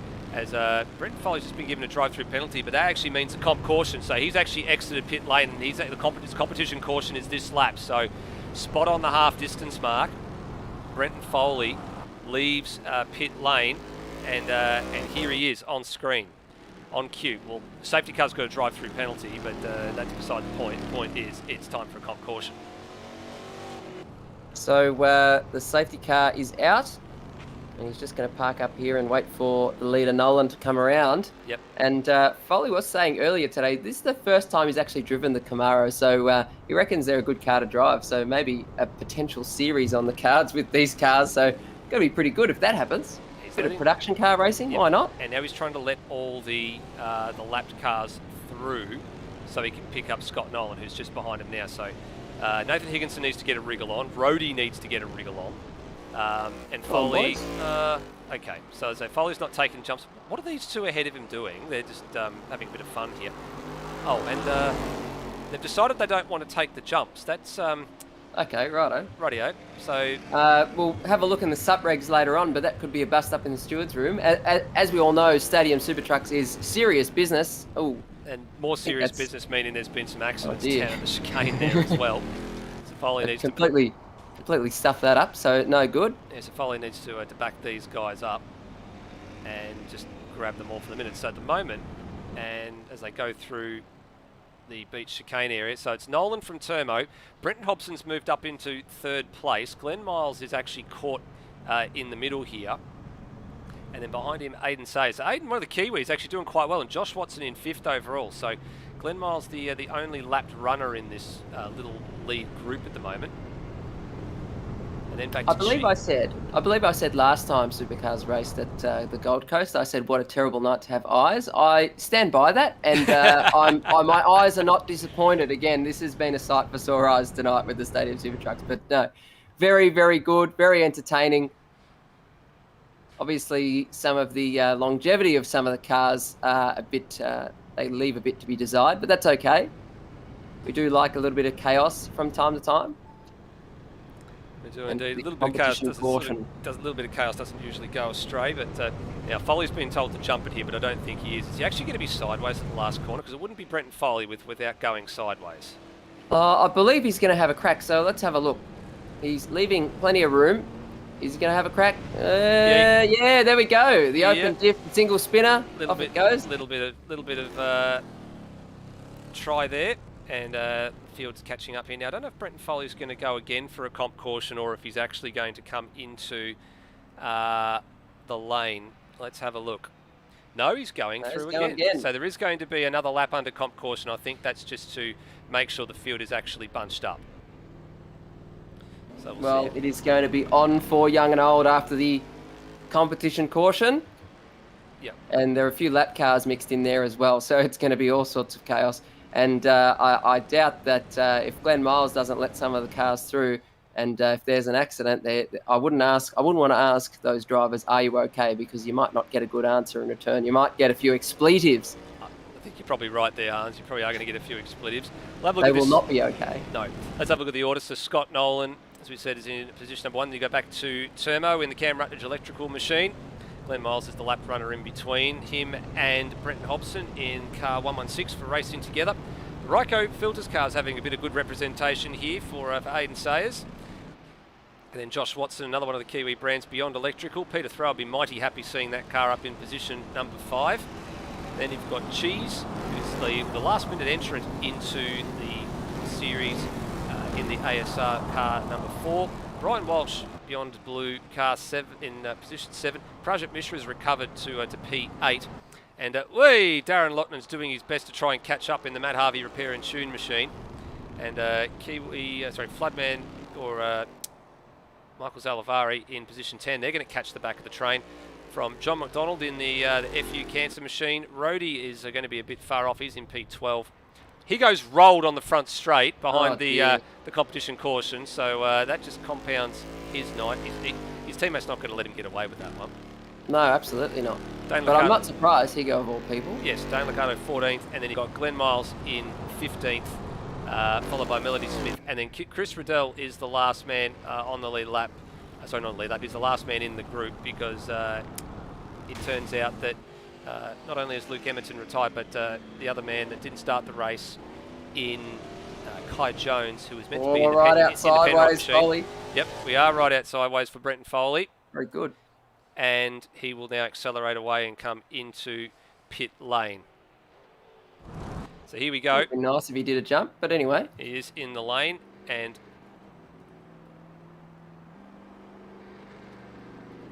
so Scott Nolan has control of the field. They go through the final chicane. And green flag shown. So away we go for what will be the last 4 laps of this race. So Nolan from Termo, and then you can see in the back of shot there, Glenn Miles is actually trying to get out of the way for Brenton Hobson coming through. So Hobbo's now through. Oh, there's a roller in the back. Over on its head. Yep, John McDonald has gone over. John McDonald has rolled off the last few corners there and is still going. There'll be some serious thumb injuries for John McDonald there. Obviously, the joystick would have tweaked his thumbs really badly. So let's hope he's okay. It's very sad. And the Beyond Electrical car's on its route now as well. So that's going round the hairpin. So that's a disaster for the man who was in 5th place in Josh Watson. Oh, another crash in the background there. I think the car landed on the fence. Yep. And, no, that's Floody. And, Josh Watson's been caught in that as well. Yep. So not a good lap for Josh Watson. No, definitely not. These guys are out there having a bit of fun.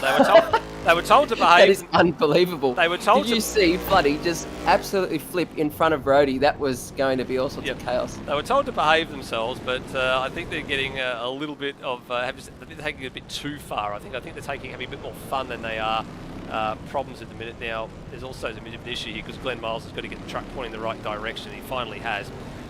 Now, Hobson's gone to the lead of this race. So what's happened to Scott Nolan? So he's fallen all the way down the order to 10th. I'm trying to get eyes on him. He's got a problem. He's having a major... No. He was backwards. There we go. There it is on the replay. So he's probably reacted badly off that jump, and he's probably nosed into that fence, and whatever it's caused to the car, it is just unable to turn anymore. So, would you believe it? Brenton Hobson in the lead. Yeah, what a surprise. Brenton Hobson, who has had so many wins here in ASR. Turbo's had a bit of a bicycle moment coming off the final jump. Oh, he's landed back on 4 wheels again, but he's going to be way behind Hobbo. And Turmo, he's got it all to do again. 3 laps. Hobbo, not bad after basically flipping off the start, getting involved in all the fracas there. Not a bad return for him at the moment, but he's got a huge margin now over Turmo. It's actually going to be out to somewhere around about 3 or 4 seconds. There's Turmo in the background as they come through the first sector split, and it's 4.3.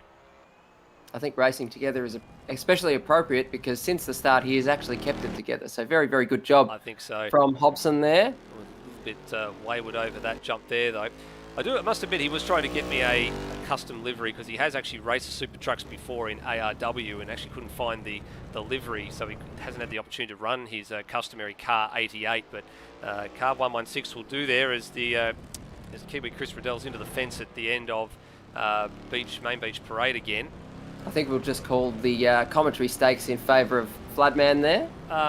Yes, at the moment we will because he's a couple of laps ahead of Kiwi Chris at the moment, so I'm sure they'll be having a bit of a tale to tell or tale of woe. Remember, Flood is actually on a switch controller as well. I'm not sure what Kiwi's using out of all of this, but he's got something there. And remember talking about John McDonald before with many saw things with the thumbs. He's actually gone onto a wheel. I think he's actually got himself one now finally, so he might actually be driving these with a wheel for the first time, and well, this will be a bit of a rude awakening for him if he has. Yeah, there you go. John McDonald, now sponsored by Centrelink, I believe. So very, very good job that the COVID disaster payments have bought him a wheel. So very, very good use there.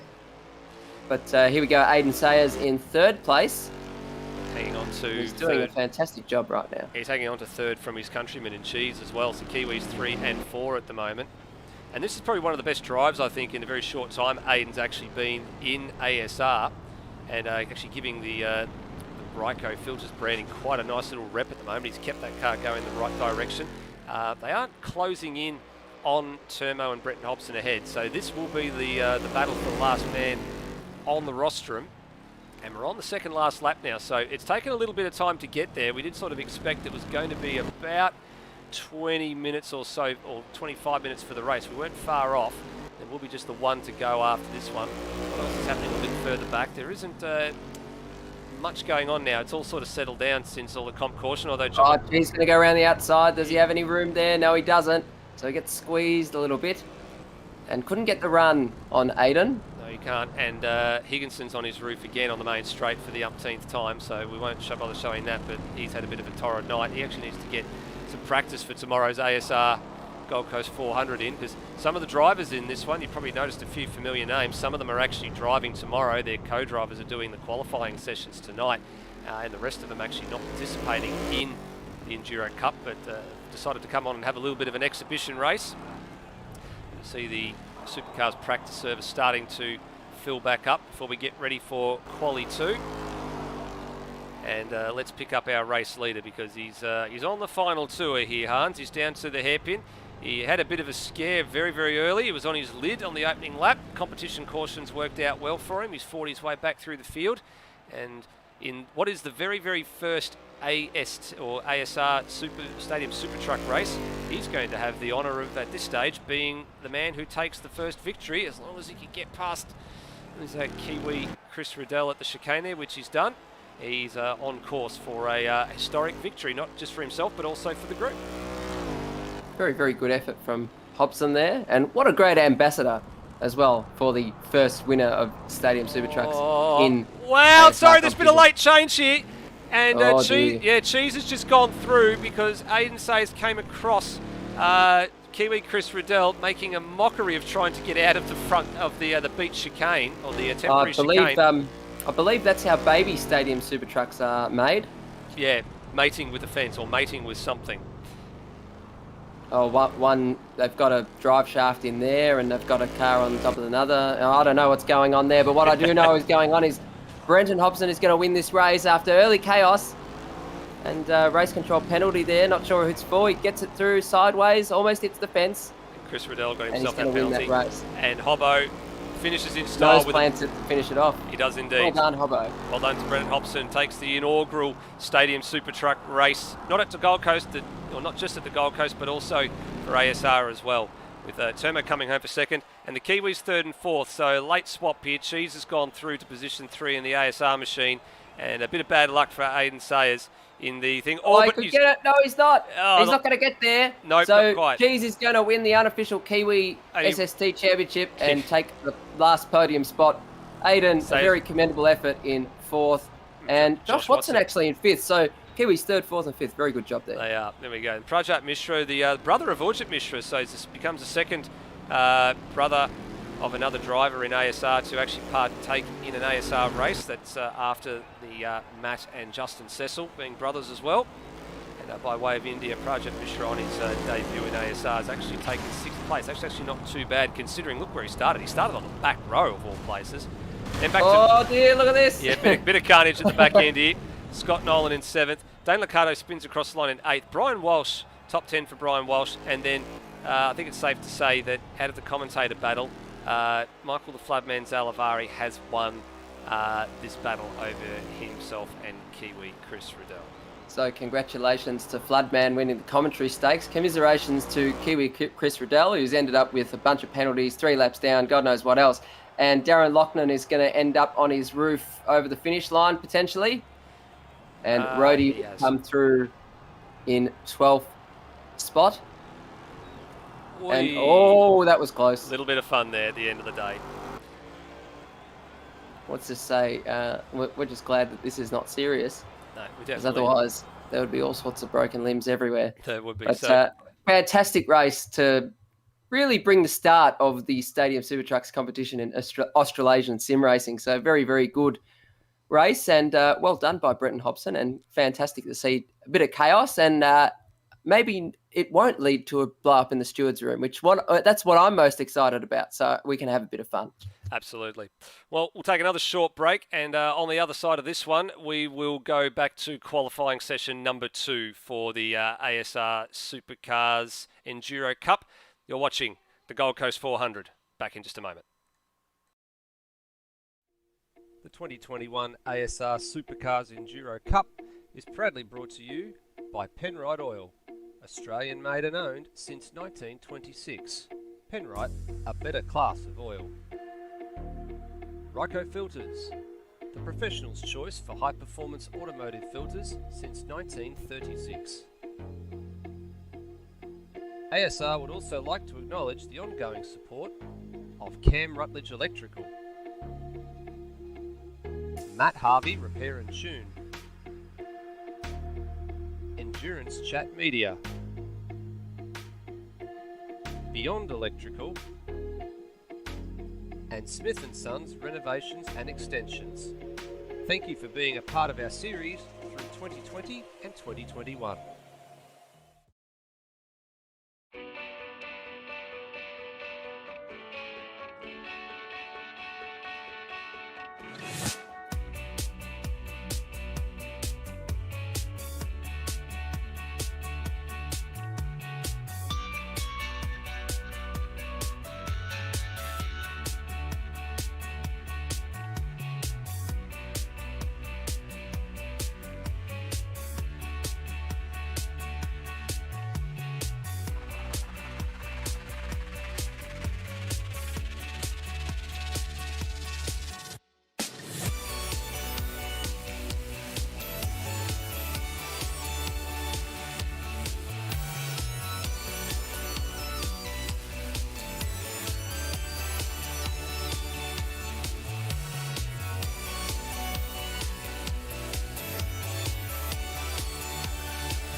Welcome back, ladies and gentlemen, to qualifying night for the Gold Coast 400, the pair of races tomorrow.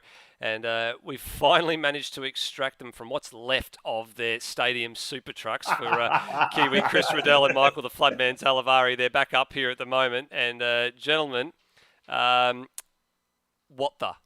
That's all I can say about you two. What the? Let me tell you, Nether. Let me tell everyone watching at home that felt about as bad as it looked. That was an absolute mess. I hope everyone had fun though. Like I had fun. Hey, it's the most fun I've had finishing 3 laps down in a race. Look, at the end of the day, too, I think it's a little bit of light-hearted thing that sort of comes into the in the middle of the seriousness of what is a very serious bit of supercars racing for the group, considering the sponsorship from Penrite, a better class of oil, and Ryco Filters. They've put a lot of effort into getting bits and pieces together for us to give away for the drivers this year with the Enduro Cup, because we've stepped it up a bit from last year. And we did tell them that we were actually going to be having a bit of a Stadium Super Truck bash, so they did know, and they had seen that the cart deliveries had been painted up.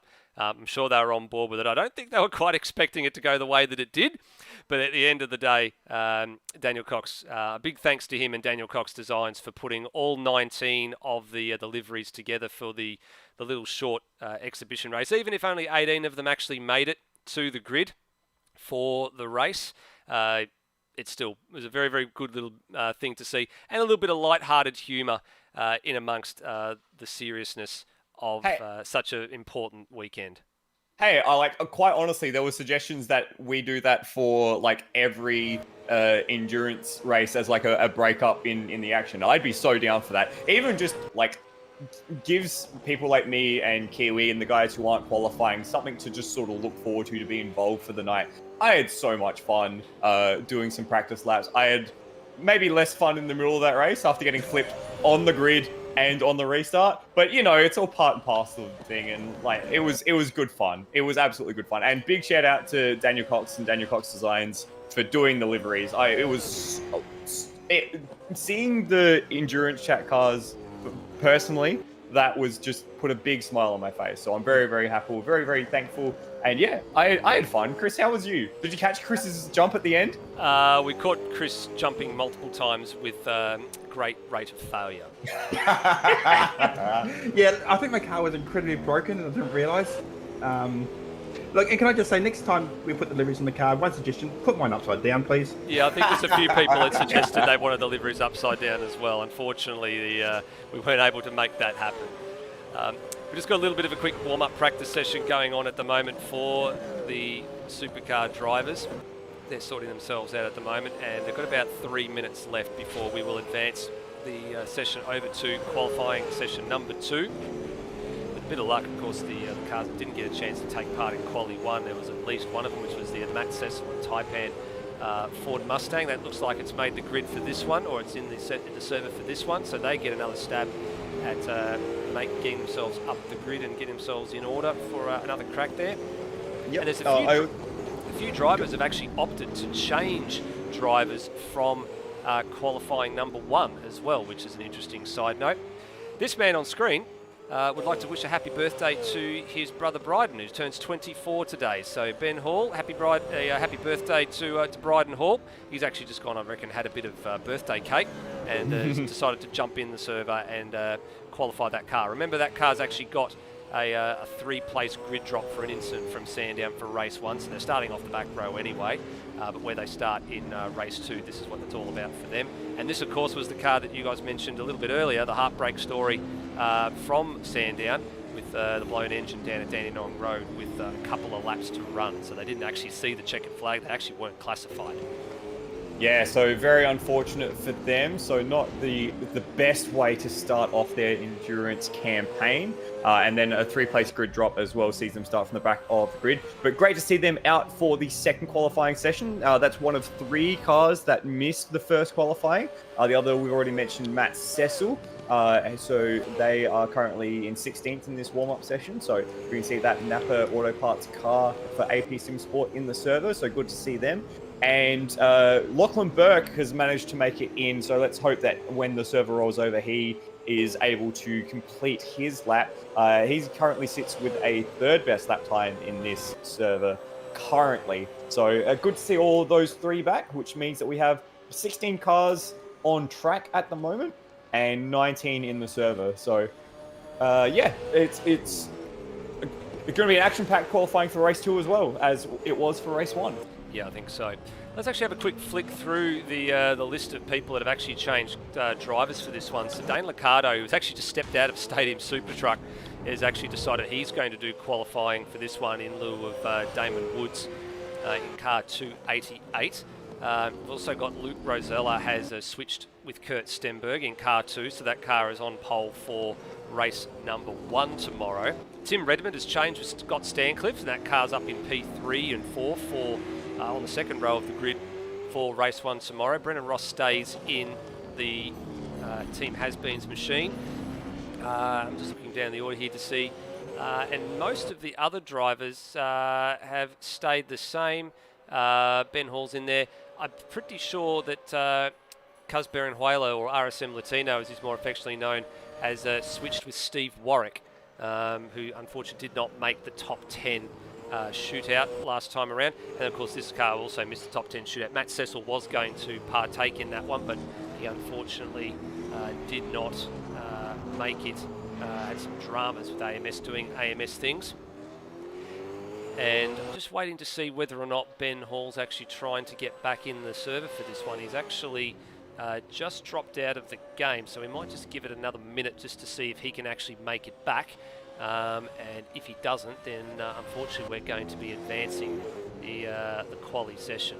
And looks like he might be just jumping back in now. So yes, it is. So we'll probably move this over to qualifying, and we will get things underway, gentlemen, for quali number 2. So again, if we have a look at how qualifying unfolds, basically it's the same as what happened at the beginning of the night.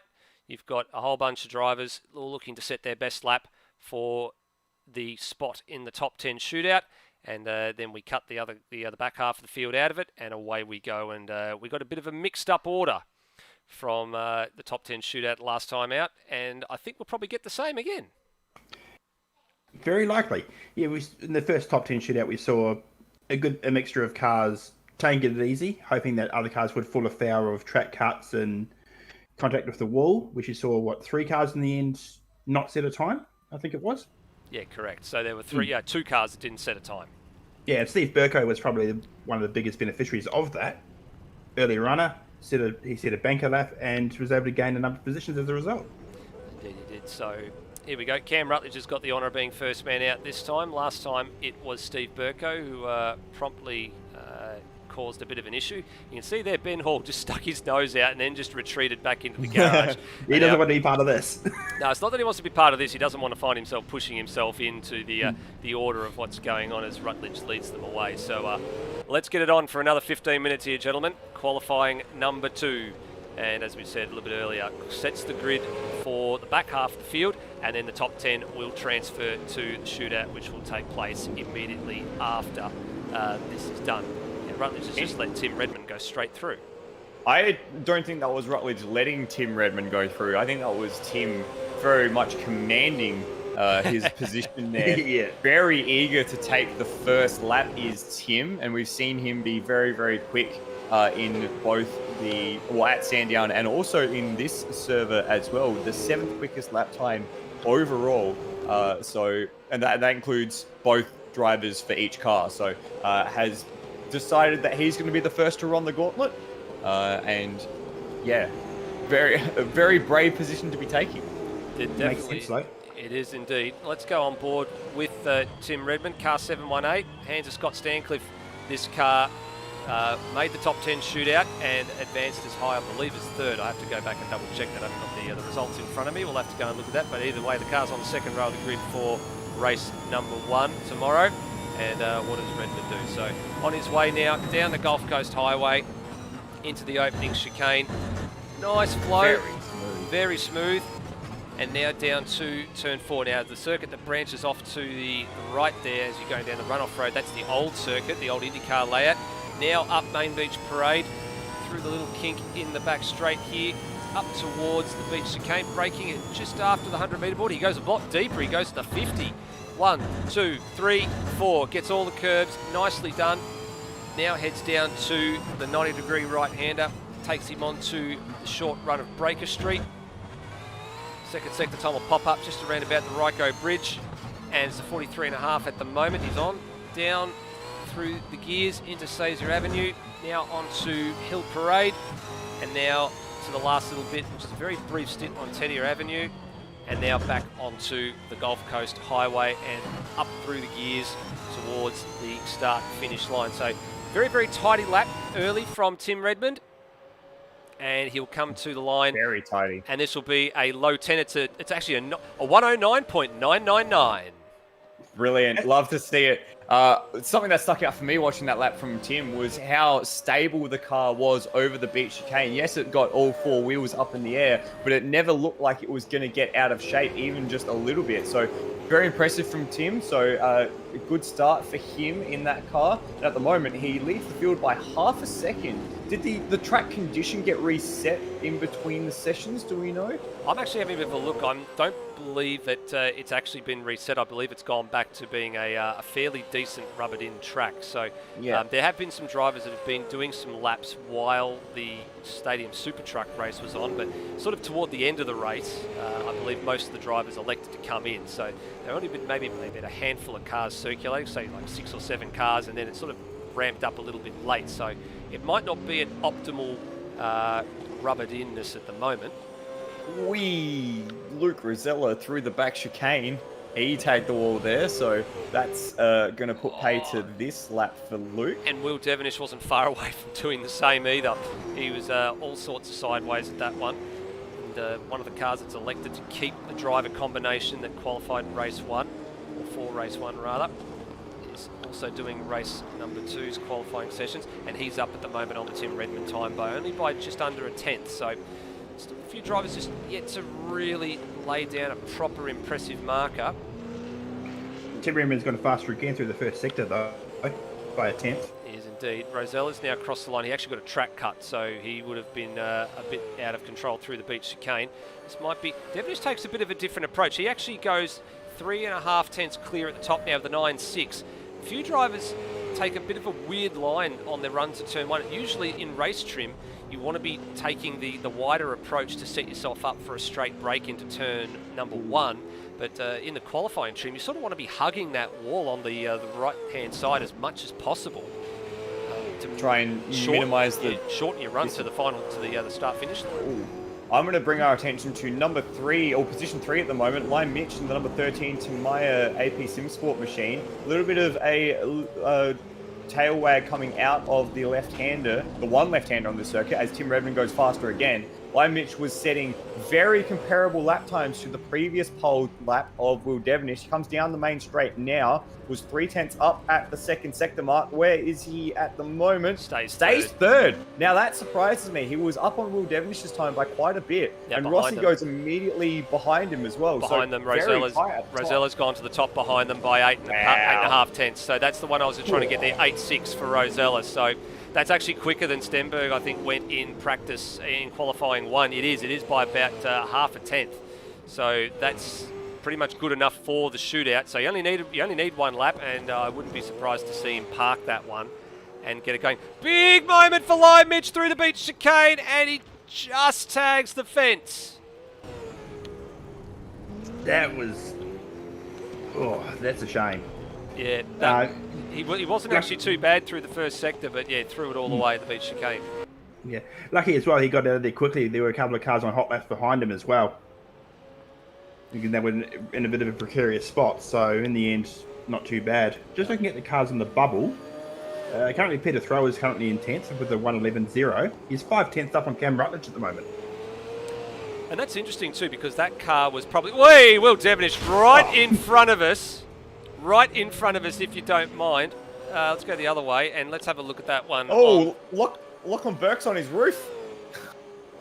We'll have to catch that one as well. He got hit the wall on the exit of the beach chicane there. Here we go. Let's have a look at what happened to Will Devonish after that one there, because that was a really sort of awkward moment for Devonish right as he came across things. The Lime Mitch was on his way out of the pits. How did he get this wrong? Locked the rear brakes. He was miles wide of anything there. That was wider than Steve Harmison, that. Oh yeah, that was that was properly wide. Got anyone on the hot lap at the moment? Looks like everyone's sort of winding up. Cam Rutledge has just started a lap, just coming through the turn 3 hairpin now. He needs to improve on his current 12th position. He's not even up in his personal best this time around. As we see cars diving all over the place at the hairpin. Dane Liccardo was one that sticks out for me as someone who should be further up at the moment. He's in 13th at the minute. 100% agree with you, Flood. You're spot on there, and he's got 7.5. He's got half this session left to find a time, so he's only a 10.5 up here. That's on his PB, but 6 tenths down when it comes to the first sector split. And let's see what he can do down here. But yeah, I'd imagine he'd be targeting being a bit further up the order than what he is right now. And 3 tenths up there here, and still 2 seconds away, or 2.1 seconds away from the top time. And that's still not going to be good enough to advance inside the top 10. Thrower's now been demoted out to the outside of the 10, so too Cox. Steve Burko's in. NZ Snipes has picked up his game a little bit here, so he was the man that was, I think, 11th overall in qualifying 1.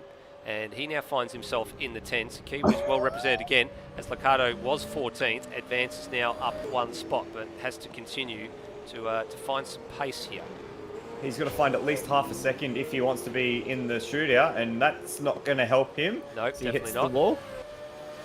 Yeah. So Kiwi, Kiwi Flood. I need to pick you up on one thing here. Now, just ahead of the Ben Hall machine here is the Lime Mitch machine. Now, you said to Maya, it's is this another one of them things we talk about where you say castle, I say castle, or is it? Or did you get that wrong?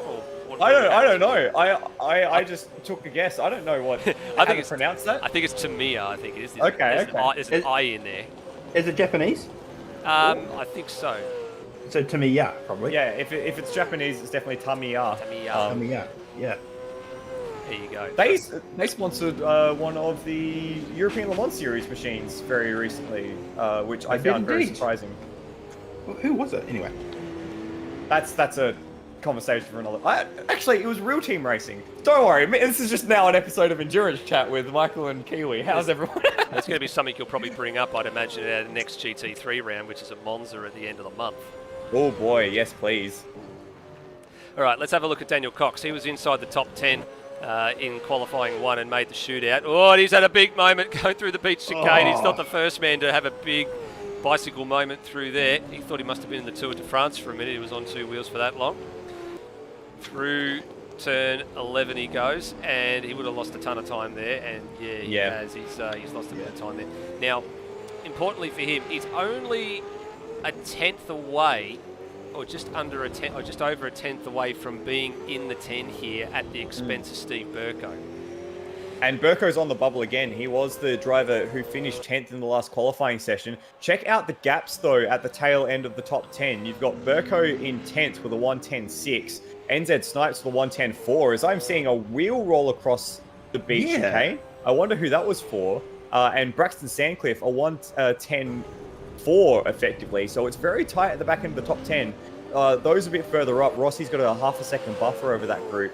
Maybe if you're Rossi, you think you might be safe, perhaps? What do you reckon here, Kiwi? I'm looking at the standings in the top 10. I mean, I think at least the top 6 or 7, probably from Rossi up, I think are probably safe and don't need to run again. Agreed. It's 5 tenths between 7th place Rossi and 8th tenths from Braxton Stancliffe. So really, we've got 8 cars vying for 3 spots there. Yeah. I would suggest. Burko's had a little bit of a sideways moment through this beach chicane. So too's Will Devonish, and they got Luke Rosella behind. Burko's actually pulled the trigger and let that one slide, and he'll prepare for another lap as Devonish goes again now. So Devonish, Rosella, and then you got Lime Mitch there, and Brett Foley with a big whack of the wall as well. Those guys all don't need to go again. We're seeing a lot of squirrely moments this qualifying session, much more so than the first one. And we've got a couple of drivers just starting to leave the lane now. So Braxton Stancliffe and NZ Snipes leaving the lane. Cox is now in the 10.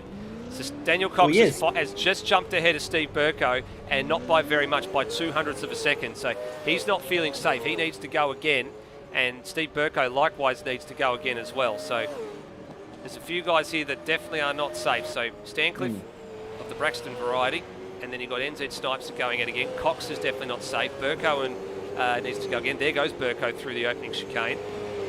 He's on a hot lap, and all of these guys are on out laps, so he's going to have to navigate the traffic here as he comes around the hairpin. We'll see a first sector time. We're looking at anything around a 20 would be very good, and it's the 20.1, just outside his PB. So he needs to find 19 thousandths of a second to get past Cox. Good run through the chicane as well, is he? And actually, that's actually a pretty nice run through the chicane. And let's see what he does getting down to second sector split. He's got Brett Foley ahead. Lime Mitch was very kind to him, let him through from behind. Lime Mitch is definitely safe, knows the gigs up. And he's up on the PB here, Steve Burko. So this would be enough to launch him ahead of Daniel Cox and back into the top 10 if he can keep this to the flag. So it's a good lap for the driver of car 7. Tidy through the last little bit wide and a little bit off the ideal line for the final corner. Is that going to give him an invoice to pay when he gets to the start-finish line? We'll find it in about 4, 3, 2, 1. No, he actually goes to 9th. So it's good enough to jump ahead of NZ Snipes as well. And right in the middle between Braxton Stancliffe and Burko's in there in 9th. And Snipes is 10th. Cox is now outside the 10 in 11th place. And he's actually just ahead of the man who's in 10th place as well in NZ Snipes. So this is probably the second last lap for these two guys. Hopefully they've got enough fuel on board to go again if they need to. There's 800ths of a gap between Braxton Sandcliffe and NZ Snipes, and Burko's found his way into the middle of it. Very impressively done by Burko, truth be told. But it compresses the tail end of the top 10. So we're watching Cox, and he's hit the wall. That's it. That's his session done. Yep, Unless he can get out right now. No, that's it. He's done. He's done. Goodbye. Not enough time. And Burko has had to let Lion Mitch go through there. Actually, Cox is trying to get out here, but he's touring down the lane, and it's already 1:10 on the clock. He is not going to get another lap. No, that's it for Cox. NZ Snipes, he's a second away from his PB, so he might not improve this lap, but he'll have another go. Is Peter Thrower, what's Peter Thrower's lap time like? Peter Thrower's just done a PB personal best of the first sector. Yeah, PB to sector 1, and he's on screen right now. So, and he's gone too. So that puts Peter to his chances, and he has walloped the last part of the beach chicane. So he will not advance any further either. So they're all tumbling like dice at the moment here. All the contenders that are trying to get into the shootout are falling by the wayside. Now, the last man who really has a proper shot at this, if he can string it together, is Dane Liccardo in 13th. So he's about to start a flying lap now. All the others behind him and the last couple in front of him have not got any time to get another lap done. Burko's in the lane, Stancliffe's in the lane, Snipes is in the lane. So Snipes is on the bubble here. He's the one in the in danger, really, if Liccardo can hook it up. He's got the lights ablaze as he comes across Tim Redmond, who sidesteps him at the hairpin, and that is the session over. So I think 8th place Braxton Stancliffe will be the last one to get a lap in. Liccardo is up by just under a 10th. That's not going to be enough. He needs to find 7/10. Needs to monster this chicane and really get through really well. And it was a little bit untidy. Didn't sort of have any real great flow to it. But he needs to find a big chunk of time. He needs to find 6/10 over the lap. He was only less than a 10th up at Sector 1. Sector 2 is 3/10 up, so he's found a bit more time. But he needs to keep this going. He needs to find more time in this final chicane. There's a PB for him in Sector 2. And it was a PB for him in Sector 1. What can he do? Can he get this run out of the corner? Use all the road. That's it, right out to the fence. Trying to get a little bit of a toe from Cam Rutledge a bit further up the field, but Rutledge is going to the lane. Needed to shorten this run. Does he get to the line? He goes to 12th. He found 5/10 out of the 6 that he needed to get in. Great effort from Dane Liccardo in the end there, but just not quite good enough. And that's my stream, he just goes on his roof. Yeah, he's decided to barrel through the first chicane down the escape road at that one. So that's it. And then the last drivers are just kind of coming across the line now, looking for some laps of the men in 15th and 16th place. So Lockie Lock for Lockie Lock Motorsports, car 237's the last one there, and John McDonald as well. So these guys are actually done. So they're going to the lane. Yeah. So they're going to start 15th and 16th respectively for the second race tomorrow. And then the only other one that's on track at the moment is Luke Rosella, but he's actually pulled over and is finished. How's that for the end of the session? NZ Snipes survives by just on 0.13, just over a 10th of a second over Daniel Cox. Dane Liccardo was only 0.26 away as well. Burko and Braxton Sandcliffe are very much in the danger as well. Only 0.08 of a second ahead of NZ Snipes. Very, very tight at the tail end of the 10. Matt Cecil jumping in the live chat saying he had track cut in and braking issues in that session.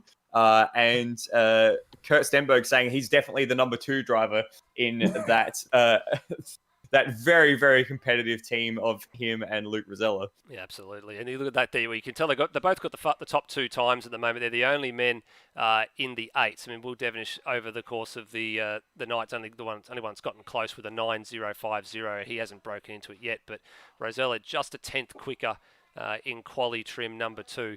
But I guess the proof will be in the pudding, I think, tomorrow, guys, when we take a look at these lap times and see how quick everybody can be in race trim. But 68 laps is a hell of a torture test around here. And we just wait for the top 10 to get themselves together for this one. It's how quick and how consistent as well, because as we talked about before, and as we've seen, it doesn't take much for you to be in the wall and out of the race. So being quick while being consistent matters more than anything here. Absolutely, consistency is key. Just by the way, I did find out what caused that random homeless tire on the main on the back straight. It was actually Brenton Foley who found the last tire barrier at almost full speed in the back chicane and lost both of his front tires. When he exited the garage, the tires did not. Hence the abandoned, orphaned tire in the middle of the back straight.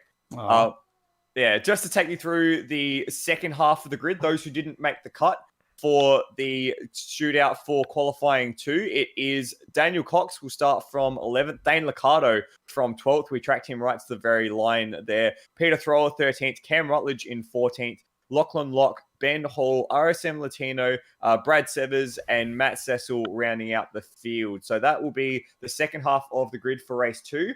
The top half of the grid, rather, will be decided in just a moment's time.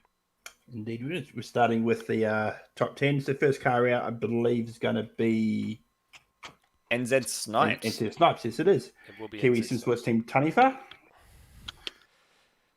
Two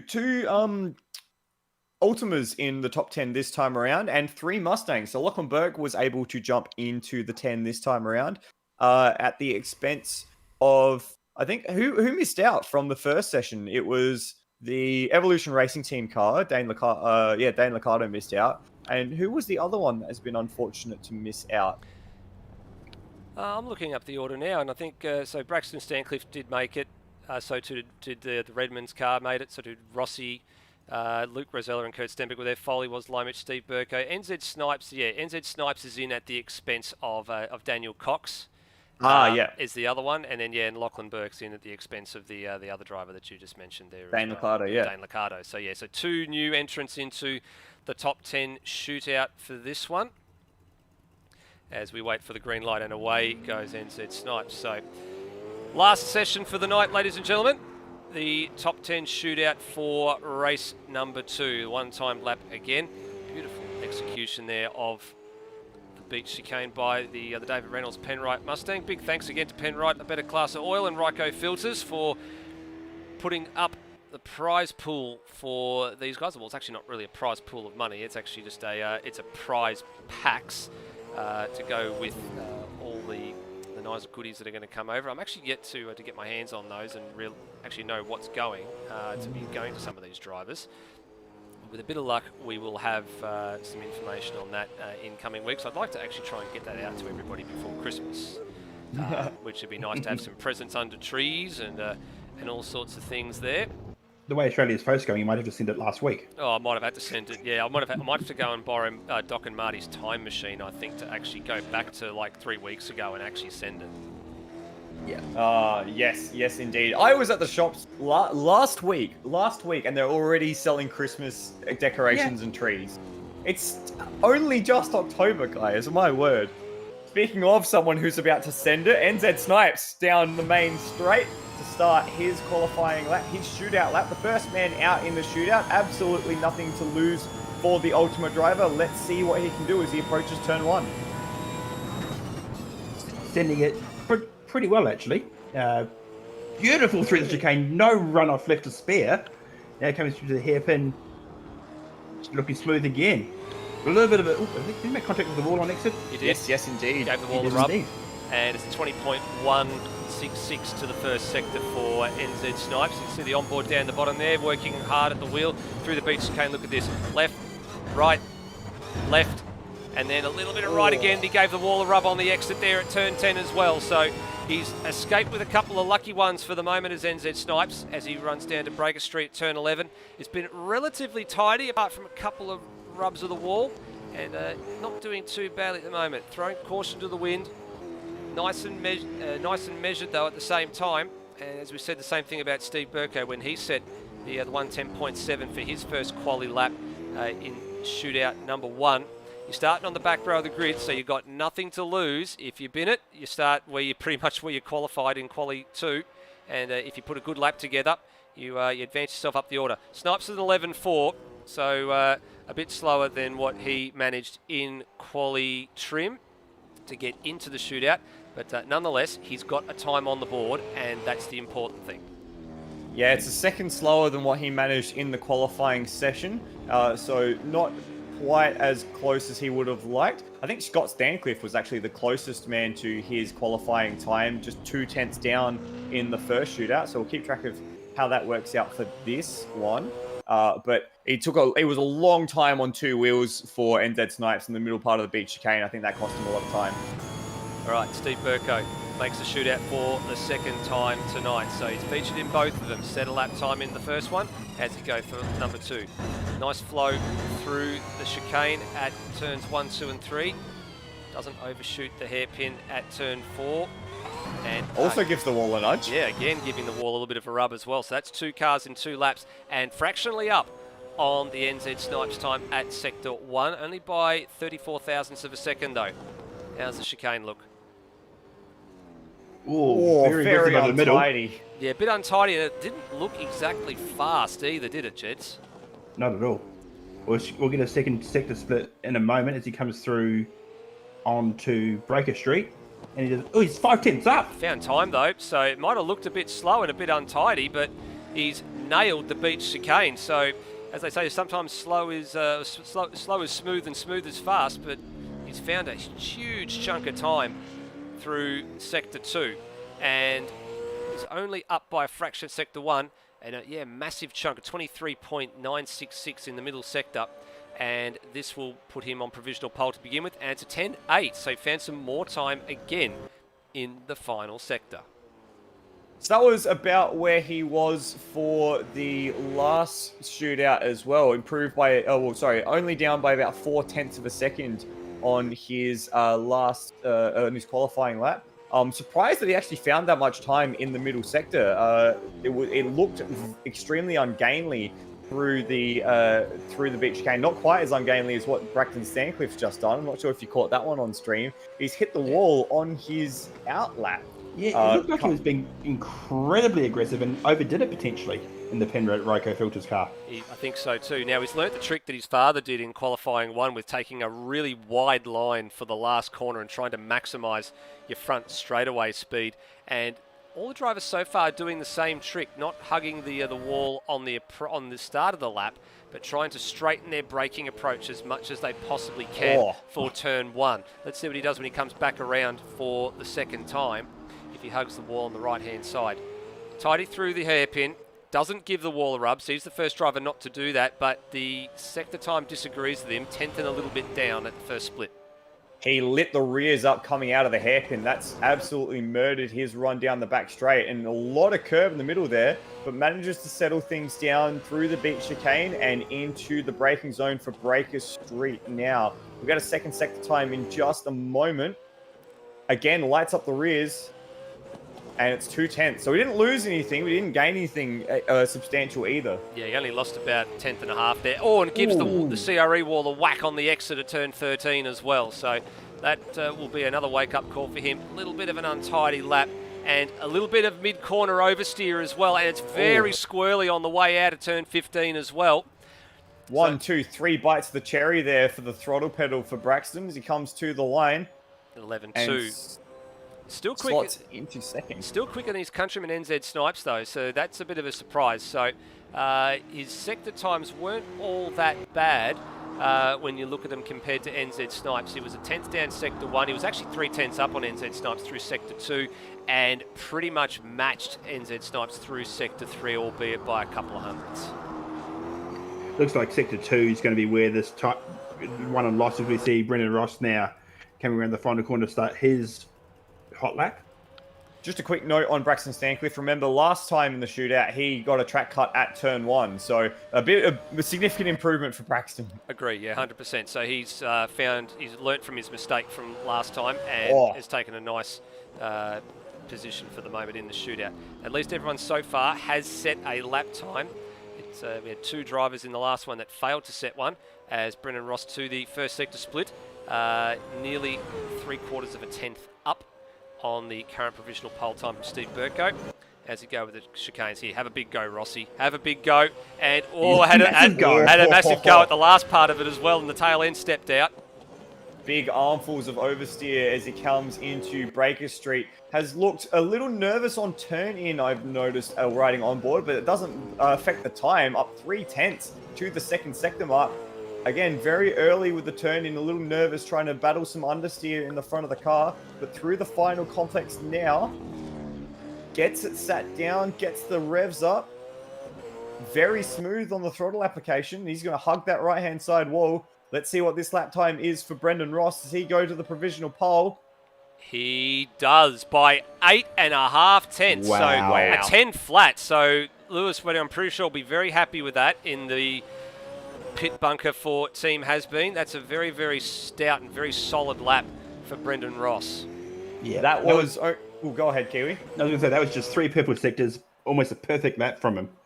Yeah, I was going to follow on from that. It was only 1/10 away from his qualifying time to get into the shootout. So very much hanging it all out on the line there was Rossi, and well done. Here goes Brenton Foley. He's the other man from the shootout session a little bit earlier this evening that did not register a lap time. So he needs this one for his confidence, I think, and for his stablemate Phil Boak to put this one together and come up with a good lap. Ooh. But it hasn't registered a sector time at the first sector as he flashed the lights. Did he get another cut again? He looked very close to it on the first chicane. Surely not. Surely lightning doesn't strike twice for Brenton Foley. I hope not, because Oh, it no. hasn't registered a lap time, so it looked a little bit innocuous. Maybe it was just the line through the chicane at the first one that disagreed with him on that one, but that's a bit of a weird one, and I think he has unfortunately lost the lap time again. I did see a very small flash of the lights at one point, but I thought maybe he'd accidentally bumped the button or something. And look, if he has done it, he's just sliding through the last corner now, and yeah, I think he knows the gig's up. So lightning does unfortunately strike twice for car 074. Track cut again.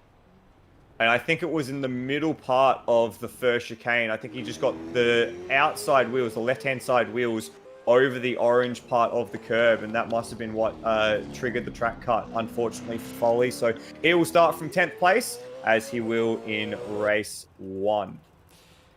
Now we've got the Tamiya car of Lion Mitch coming around to start his hot lap. Thank you for pronouncing it correctly. No problem. All right, on the time clock is Lion Mitch McGovern, car 13 for AAR. Ooh, I'm wondering if he might have got one there too, because that looked awfully close to the limit. But we'll get a time out of here at Sector 1. A bit squirrely, a bit tail happy as well as Lion Mitch. No time. No that time, so he's gone as well. So I was right. The first chicane is biting the cars that do not get it right. And he almost tipped it there for the big chicane as well. He did. It's, again, 2 victims of the track cuts at the first chicane, and that must feel absolutely gut-wrenching going through the first corner on the lap and having it already taken away from you. That must not be pleasant for these guys. So it will be the Tamiya car also sharing the 5th row of the grid with Brenton Foley. All right, so Lion Mitch is going to come in to the lane for this one now. I'm just waiting to see what's going on, because Lachlan Burke's actually maybe been given his instructions a little bit late here in the Napa car 44 for All Australian races. So the All Australian races, Mustangs going out back to back, and the car that was the surprise packet of Sandown 300 3 weeks ago, car 44 finishing in position 4 and is currently position 4 in the standings. And he is the 4th last car, is he, to run? He would be indeed. Oh, Good thing this is not his hot lap. No, he got that all wrong. He absolutely did. He absolutely butchered that beach chicane on that one.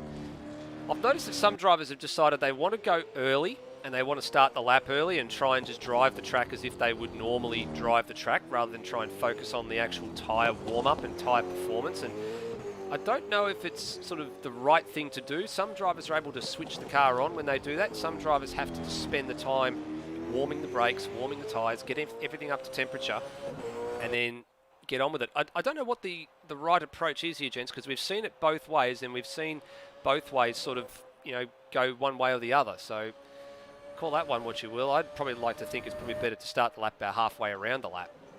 Yeah, give me. Oh, and he's given the wall. He's done, Scott. McLaughlin. It's McLaughlin. It's McLaughlin 2019 all over again for Lachlan Burke, and that is a huge mistake at the first chicane, and he got it all wrong from the very beginning. Wow, that's going to be, we're going to get that one, we're going to see that one again on replay because that was incredible. Here he goes, we'll get to see it from the onboard. We might even slow it down and take a look at how he got this one wrong. So through the first chicane, took the tighter approach. It's right here, so you can see here, first part of the chicane wasn't too bad. He had just had a little bit too much hang time. Look at the car drifting towards the apex of turn 2. Actually drifted too far. It's bicycled, and then all of a sudden, here comes the wall. Wallop. Crunch. And that's it. Wow. And that's straight to the garage as well. Yeah, and that's the end of that one. Big moment for those guys. So they're going to be starting. They're going to have a big rebuild, and they're going to be starting from the back row of the grid. There's actually an Aussie Mail logo on the bottom side of that car as well. So very, very fun point to see there. Yeah, a comment in the chat, Light Mitch saying, what a quali session for AAR. That's two bad minutes for their cars. And they're going to be starting from, 8th and 9th. Yeah, well, actually, that's the thing we've got to try and work out with whoever qualified or didn't set a lap time first. The ones that set it 2nd, 3rd, and 4th are technically the ones that are behind them in the order. So at this stage, the AAR cars are both on row 5. So that's going to be a bit of an interesting drama to work out with race strategy as well, because they're going to be close to each other, and with pit bays and everything the way they are, they don't have to worry about the double stack, but could ruin some strategy. All right, Tim Redmond for Kiwi Sim Sports car 718. He looks a bit tidier through the chicane. Finally, I don't think we're going to get a track cut here. And Redmond into the hairpin. What does the timing clock say? Will it be about a low 20 or a high 19? It's a mid-19. Mid-19. Wow, that's an incredible first sector. Super smooth through the first chicane. It's the first one to really get deep into the 19s for the sector 1. How is he through the beach chicane? Got a little bit too much airtime through the third part of the chicane, and that ruined his run for the 4th one at turn 9 and 10. But what does the clock say down here? I wonder if he's picked up a track cut because he had all 4 wheels off the circuit. No, it's still good. But he's lost time. He lost time. He lost about a 10th and a half there. So that little moment through the chicane really ruined his momentum.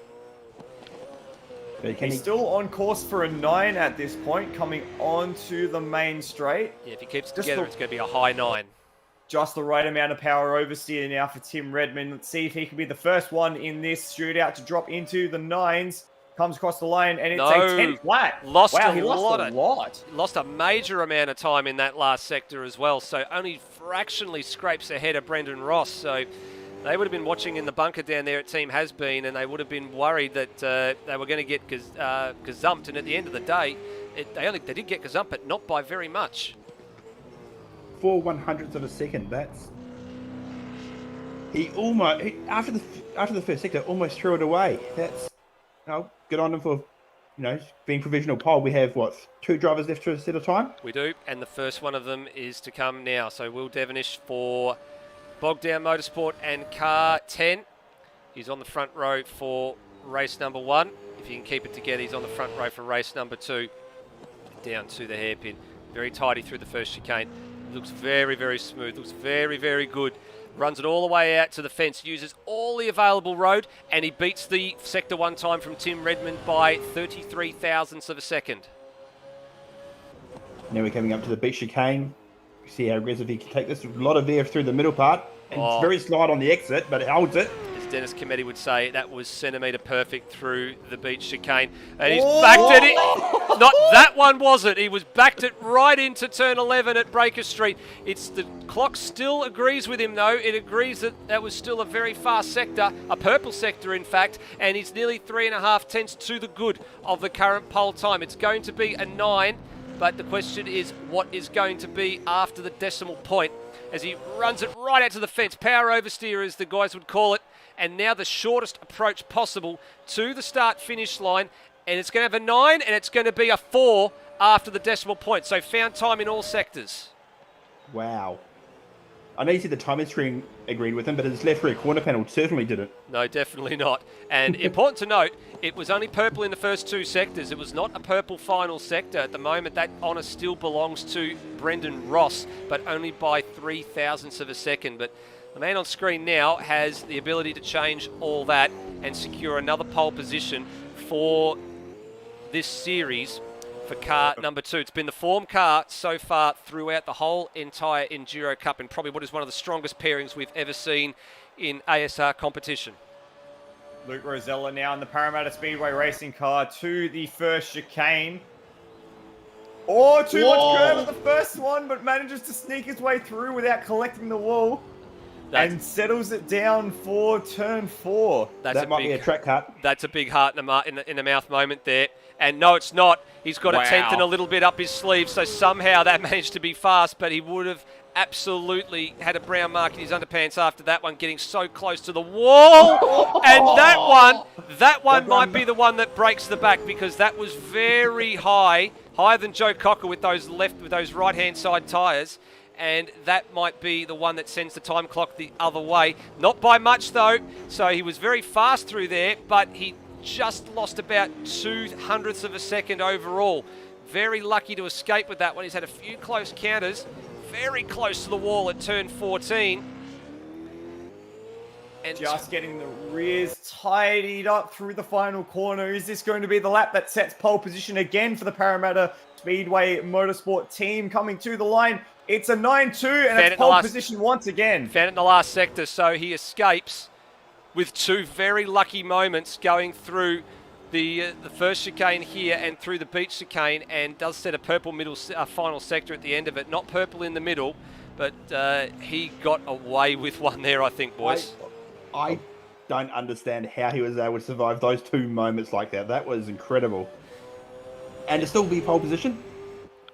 So it went purple, brown, purple. Yeah, basically purple, brown, purple is what I think you can probably call that one. That's perfectly called there, Kiwi. He had 2 big major moments there. One at the opening chicane, which actually didn't look as terrible as probably first thought, but the one through the beach chicane where he had the right-hand side tyres in the air for such a long period of time and somehow managed to wrangle it through turn 9 and 10, and then escapes with a very, very good final sector as well. So he's on the pole for that one.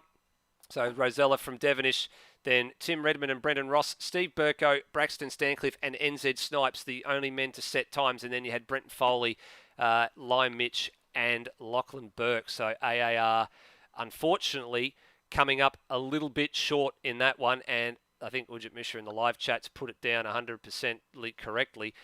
Chassis might be a bit bent. Both chassis might be a bit bent. Yeah, absolutely. I was actually looking a bit further up for, I think it was LJ Floof. I'm not sure who Lachlan, that's going to be Lachlan, Lockie Lock, actually. Lockie Lock. He's put in when we saw that moment for Lockie Burke, McLaughlin Burke. So very nicely done there. Yeah, and just to call back to that moment, I went back and had a look at the replay from onboard for myself, and the reason that all happened for Lockie Burke was it was just too much speed in the first in the braking zone. Really, he went just a little too deep, so he hit the curb on the inside, and that just unsettled everything. And as it ended up on its roof. So not how he would have liked that session to go, especially starting from the rear of the grid for race 1 for the AAR team there. So they're going to have a challenge. But someone who's not going to have a challenge in relative terms is the Parramatta Speedway Motorsports pairing of Luke Rosella and Kurt Stenberg. Utterly infallible tonight. Both of them setting pole position in with an 108 in each qualifying session, and then backing it up in the shootout to take pole. Admittedly, with a bit of an excitement in both sessions, but they've got the job done, and they keep their 100% streak alive. They do indeed. They keep the pole position streak going. They put themselves on course to keep the win streak going, most importantly. That's the bit that they'll be looking for. But they have got the same front row in both sessions tomorrow now as well. So they're going to have Will Devonish and Pete Savage alongside them for both race 1 and race 2. Now, we have spoken a fair bit at length about the starts from those pairing. and they do have their fair share of moments, but they've been improving over the last little bit. There starts in the grid races for the Sandown. 2 short races over there a couple of weeks ago weren't all that bad, but their race pace is quite good. So it will remain to be seen what happens tomorrow, Chris. Absolutely will. 64 laps around here. We know that the number 2 Parramatta Speedway car is going to be the favourite with after their dominating performance round 1. The question for me is, can Will run with them? I think that car's good enough to do so. Just have to wait and see. I think so too. We'll leave it at that for the night, gentlemen. We rejoin the action tomorrow for the Gold Coast 400 pair of races at around about 1 o'clock Australian Eastern Daylight Savings Time, ladies and gentlemen. Just a reminder, if you are watching this now and you're in Victoria, New South Wales, Tasmania, the ACT and South Australia, remember to wind your clocks forward before you go to bed by 1 hour, because we do lose an hour overnight. It's the one thing that I think divides Australia, I think, here, gentlemen, is the states that do daylight savings and the ones that don't. So the ones that don't, of course, are Perth in Western Australia, Darwin, the Northern Territory, and, of course, the Sunshine State of Queensland.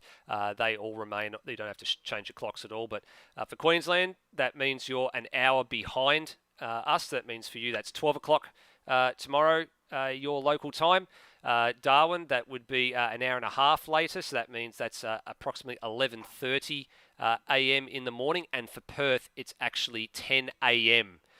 Is when the broadcast will start, and the race start not too long after that. So remember to wind your clocks, guys. We'll see you tomorrow for tomorrow's pair of 68 lap races. Until then, good night, everybody. Drive safely, and see you tomorrow. Bye for now.